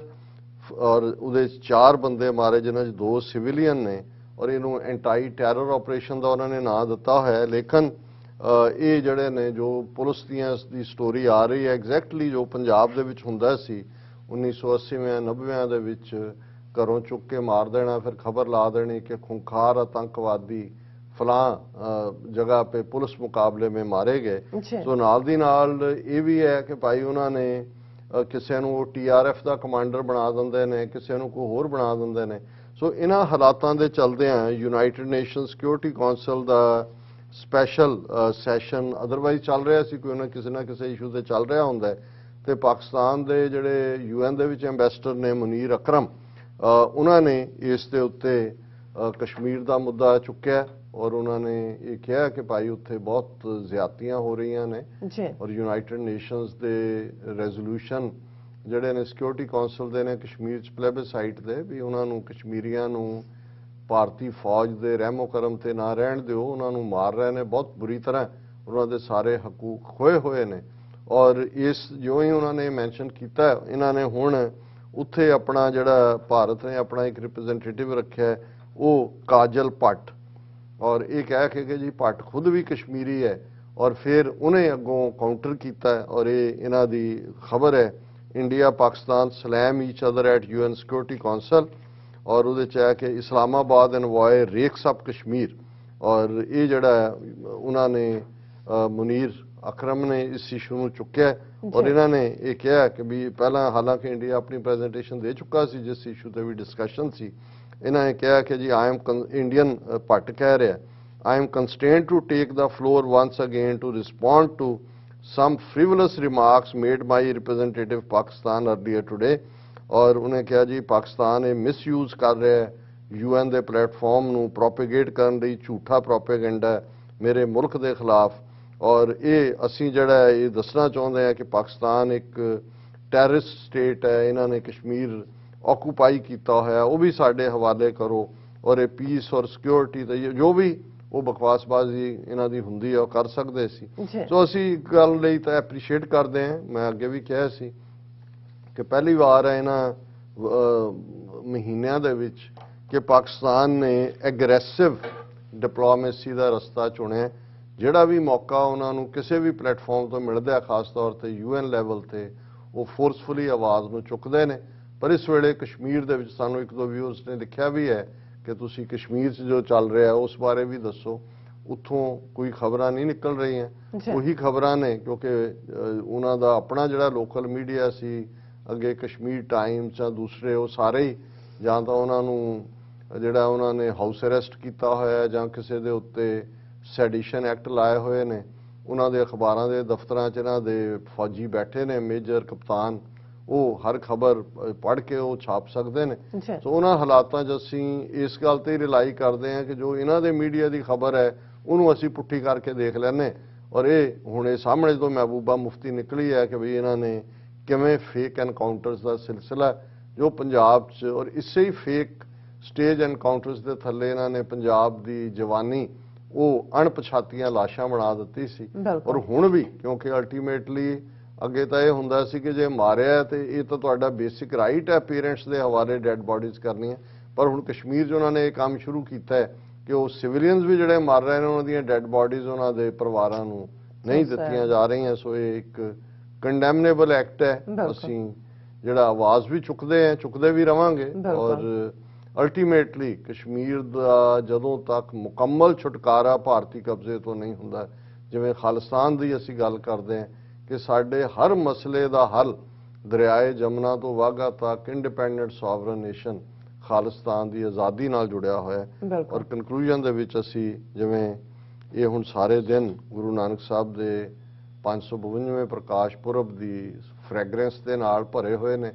ਔਰ ਅਸੀਂ ਰੂਹਾਨੀ ਵਿਚਾਰ ਵੀ ਸ੍ਰੀ ਰਾਗ ਜਿਹੜਾ ਗੁਰੂ ਨਾਨਕ ਸਾਹਿਬ ਦਾ ਬਹੁਤ ਮਨਪਸੰਦੀਦਾ ਰਾਗ ਸੀ ਉਸ ਬਾਣੀ ਨੂੰ ਵੀ ਵਿਚਾਰ ਰਹੇ। ਔਰ ਅੱਜ ਦਾ ਸ਼ਬਦ ਹੈ ਭਲੀ ਸਰੀ ਜੇ ਉਬਰੀ ਹਉਮੈ ਮੁਈ ਕਰਾਹੋ ਦੂਤ ਲੱਗੇ ਫਿਰ ਚਾਕਰੀ ਸਤਗੁਰ ਕਾ ਵੇਸਾਹੋ ਕਲਪ ਤਿਆਗੀ ਬਾਦ ਹੈ ਸੱਚਾ ਵੇ ਪ੍ਰਵਾਹੋ ਮਨ ਰੇ ਸੱਚ ਮਿਲੈ ਭਉ ਜਾਏ ਭੈ ਬਿਨ ਨਿਰਭਉ ਕਿਉਂ ਥੀਐ ਗੁਰਮੁਖ ਸ਼ਬਦ ਸਮਾਏ।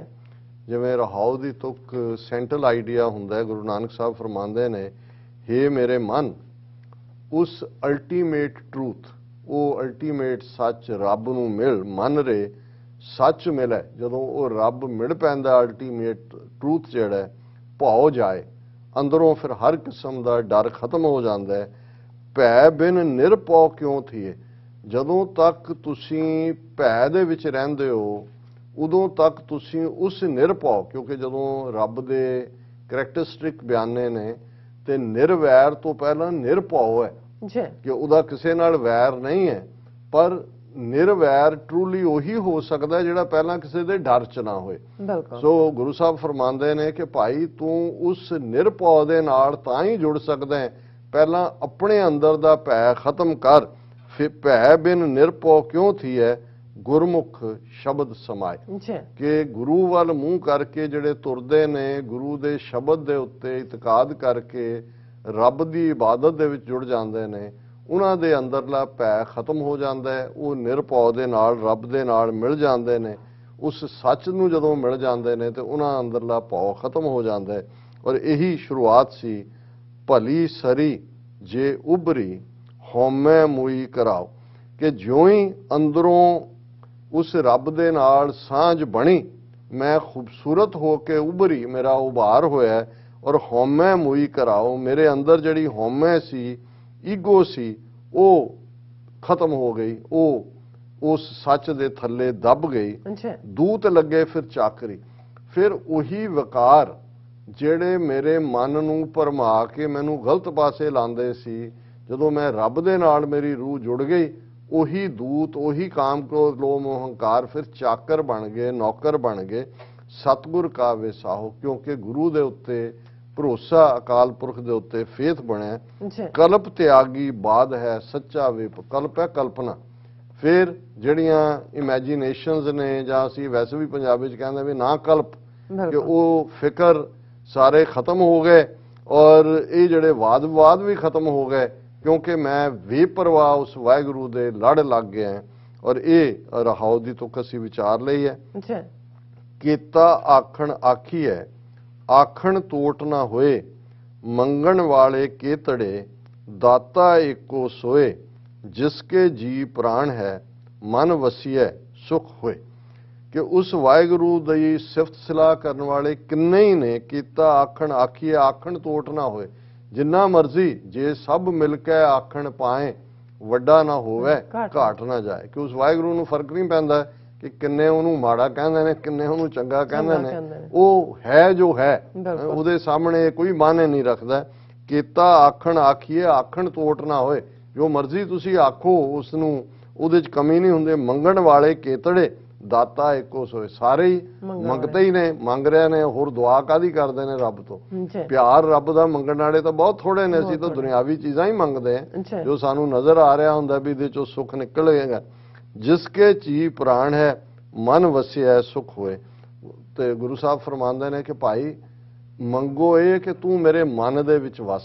ਜਦੋਂ ਉਹ ਅੰਦਰ ਆ ਕੇ ਵਸ ਜਾਂਦਾ ਹੈ, ਤੁਹਾਡੇ ਉਹ ਜੀ ਪ੍ਰਾਣ ਜਿਹਦੇ ਅੰਦਰ ਉਹ ਵਸਿਆ ਹੋਇਆ, ਉਹਨੂੰ ਜਿਹੜਾ ਹੋਰ ਕੋਈ ਪਰਵਾਹ ਨਹੀਂ ਹੁੰਦੀ, ਉਹ ਸੁੱਖ ਦੇ ਵਿੱਚ ਰਹਿੰਦਾ, ਕਿਉਂਕਿ ਉਸ ਦੇ ਮਨ 'ਚੋਂ ਵਸਿਆ ਹੁੰਦਾ ਹੈ। ਜਗ ਸੁਪਨਾ ਬਾਜ਼ੀ ਬਣੀ, ਖਿਨਮੈ ਖੇਲ ਖਿਲਾਏ, ਸੰਜੋਗੀ ਮਿਲ ਏਕ ਸੇ, ਵਿਜੋਗੀ ਉੱਠ ਜਾਏ, ਜੋ ਤਿਸ ਭਾਣਾ ਸੋ ਥੀਐ, ਅਵਰ ਨਾ ਕਰਨਾ ਜਾਏ। ਹੁਣ ਇਹ ਜਗ ਜਿਹੜਾ ਦੁਨੀਆ ਇੱਕ ਬਾਜ਼ੀ ਹੈ, ਸੁਪਨੇ ਵਾਂਗ ਹੈ। ਇਹ ਹਰ ਖਿਨ ਦੇ ਬਾਅਦ, ਹਰ ਪਲ ਦੇ ਬਾਅਦ ਖੇਲ ਬਦਲਦਾ ਰਹਿੰਦਾ ਹੈ। ਕਿਤੇ ਜਿਵੇਂ ਸੰਜੋਗ ਵਿਜੋਗ ਦੋਏ ਕਾਰ ਚਲਾਵੇਂ, ਕਿਤੇ ਮਿਲਾਪ ਹੈ, ਕਿਤੇ ਵਿਛੋੜਾ। ਸੰਜੋਗੀ ਮਿਲ ਇੱਕ ਸੇ, ਵਿਜੋਗੀ ਉੱਠ ਜਾਏ। ਕੋਈ ਵਿਜੋਗ ਹੋ ਰਿਹਾ, ਕੋਈ ਸੰਜੋਗ ਹੈ। ਔਰ ਜੋ ਤਿਸ ਭਾਣਾ ਸੋ ਥੀ, ਅਲਟੀਮੇਟਲੀ ਉਹਦੇ ਹੁਕਮ ਦੇ ਵਿੱਚ ਹੀ ਸਭ ਕੁਝ ਵਾਪਰ ਰਿਹਾ ਹੈ। ਅਵਰ ਨਾ ਕਰਨਾ ਜਾਏ, ਹੋਰ ਕੋਈ ਨਹੀਂ ਹੈ ਕਰਨ ਵਾਲਾ। ਉਸ ਵਾਹਿਗੁਰੂ ਦੇ ਹੁਕਮ 'ਚ ਹੀ ਆਣਾ ਜਾਣਾ ਹੈ, ਆਵਣ ਜਾਣ ਇੱਕ ਖੇਲ ਬਣਾਇਆ। ਆਗਿਆਕਾਰੀ ਕੀਨੀ ਮਾਇਆ। ਅਖੀਰ ਗੁਰੂ ਸਾਹਿਬ ਫਰਮਾਉਂਦੇ ਨੇ, ਗੁਰਮੁਖ ਵਸਤ ਵਿਸਾਹੀ ਹੈ, ਸੱਚ ਵਖਰ ਸੱਚ ਰਾਸ, ਜਿਨੀ ਸੱਚ ਵਣਜਿਆ, ਗੁਰ ਪੂਰੇ ਸ਼ਾਬਾਸ਼, ਨਾਨਕ ਵਸਤ ਪਛਾਣ ਸੀ, ਸੱਚ ਸੌਦਾ ਜਿਸ ਪਾਸ। ਕਿ ਇਸ ਖੇਡ ਦੇ ਵਿੱਚ, ਸੰਜੋਗ ਵਿਜੋਗ ਦੀ ਖੇਡ 'ਚ ਜਿਹੜੇ ਰੱਬ ਦੇ ਪਿਆਰੇ ਨੇ, ਗੁਰਮੁਖ ਵਸਤ ਵਿਸਾਈ, ਉਹਨੂੰ ਰੱਬ ਦੇ ਰਸਤੇ ਤੇ ਤੁਰੇ ਹੋਏ ਗੁਰਮੁਖ ਨੂੰ ਇਸ ਗੱਲ ਦੀ ਸਮਝ ਹੈ ਕਿ ਸੱਚ ਹੀ ਮੇਰੀ ਵਖਰ ਹੈ, ਵਸਤੂ ਹੈ, ਤੇ ਮੇਰੀ ਕੈਪੀਟਲ ਵੀ ਸੱਚ ਰਾਸ। ਮੈਂ ਸੱਚ ਦੇ ਵਿੱਚ ਜੀਣਾ ਹੈ, ਸੱਚ ਨੂੰ ਕਮਾਣਾ ਹੈ, ਸੱਚ ਦੀ ਕਮਾਈ ਹੈ, ਕਿਉਂਕਿ ਇਹੀ ਅਲਟੀਮੇਟਲੀ ਦਰਗਾਹ ਦੇ ਵਿੱਚ ਪ੍ਰਵਾਨ ਹੋਣੀ ਹੈ। ਜਿਨੀ ਸੱਚ ਵਣਜਿਆ, ਜਿਨ੍ਹਾਂ ਨੇ ਸੱਚ ਦਾ ਵਪਾਰ ਕੀਤਾ, ਸੱਚ ਜ਼ਿੰਦਗੀ ਦੇ ਵਿੱਚ ਖੱਟਿਆ, ਕਮਾਇਆ, ਵਣਜਿਆ। ਗੁਰ ਪੂਰੇ ਸ਼ਾਬਾਸ਼। ਅਸੀਂ ਵੀ ਕਿਸੇ ਨੂੰ ਚੰਗਾ ਕੰਮ ਕਰੇ ਕਿ ਭਾਈ ਜਿਹਨੇ ਸੱਚ ਵਣਜਿਆ, ਪੂਰਾ ਗੁਰੂ ਉਸ ਨੂੰ ਸ਼ਾਬਾਸ਼ ਦੇਗਾ ਅਕਾਲ ਪੁਰਖ ਦੀ ਦਰਗਾਹ 'ਚ। ਨਾਨਕ ਵਸਤ ਪਛਾਣ ਸੀ, ਸੱਚ ਸੌਦਾ ਜਿਸ ਪਾਸ। ਗੁਰੂ ਨਾਨਕ ਸਾਹਿਬ ਫਰਮਾਉਂਦੇ ਨੇ ਕਿ ਭਾਈ ਉਸ ਰੱਬ ਦੇ ਦਰਗਾਹ ਦੇ ਵਿੱਚ ਉਹੀ ਪਛਾਣਿਆ ਜਾਏਗਾ, ਉਸ ਦੀ ਪਛਾਣ ਹੋਏਗੀ, ਉਸ ਨੂੰ ਪੱਤ ਮਿਲੇਗੀ, ਉਸ ਨੂੰ ਮਾਨ ਮਿਲੇਗਾ। ਸੱਚ ਸੌਦਾ ਜਿਸ ਪਾਸ, ਜਿਹਦੇ ਕੋਲ ਸੱਚ ਦਾ ਸੌਦਾ ਹੈ। ਇਹ ਅੱਜ ਦਾ ਵਿਚਾਰ ਜੀ। ਡਾਕਟਰ ਸਾਹਿਬ ਤੁਹਾਡਾ ਬਹੁਤ ਬਹੁਤ ਸ਼ੁਕਰੀਆ, ਤੁਸੀਂ ਅੱਜ ਦੇ ਆਏ ਸ਼ੁਰੂ ਤੇ ਅੱਜ ਦਾ ਵਿਚਾਰ ਸਾਡੇ ਦਰਸ਼ਕਾਂ ਨਾਲ ਸਾਂਝਾ ਕੀਤਾ। ਸੋ ਇਸ ਤਰ੍ਹਾਂ ਆਪਣੇ ਵਿਊਅਰਸ ਕੋਲ ਨੇ ਇਜਾਜ਼ਤ। ਵਿਊਅਰਸ, ਸਾਡੇ ਪ੍ਰੋਗਰਾਮ ਦਾ ਸਮਾਂ ਇੱਥੇ ਸਮਾਪਤ ਹੁੰਦਾ ਹੈ। ਤੁਸੀਂ ਆਪਣੀ ਰਾਏ ਤੇ ਸੁਝਾਅ ਸਾਨੂੰ ਭੇਜਣਾ ਭੁੱਲਣਾ ਸਾਡੇ ਇਸ ਪਤੇ ਤੇ sos@tv84.tv ਤੇ ਅਸੀਂ ਆਪਣਾ ਪ੍ਰੋਗਰਾਮ ਲੈ ਕੇ ਫਿਰ ਦੁਬਾਰਾ ਤੁਹਾਡੇ ਰੂਬਰੂ ਹੋਵਾਂਗੇ। ਤਦ ਤੱਕ ਲਈ ਮੈਨੂੰ ਤੇ ਆਪਣੇ ਦਰਸ਼ਕਾਂ ਆਗਿਆ ਦਿਓ। ਦੇਖਦੇ ਰਹੋ TV84। ਬੁਲਾ ਦਿਓ ਫਤਿਹ। ਵਾਹਿਗੁਰੂ ਜੀ ਕਾ ਖਾਲਸਾ, ਵਾਹਿਗੁਰੂ ਜੀ ਕੀ ਫਤਿਹ। ਰੱਬ ਰਾਖਾ।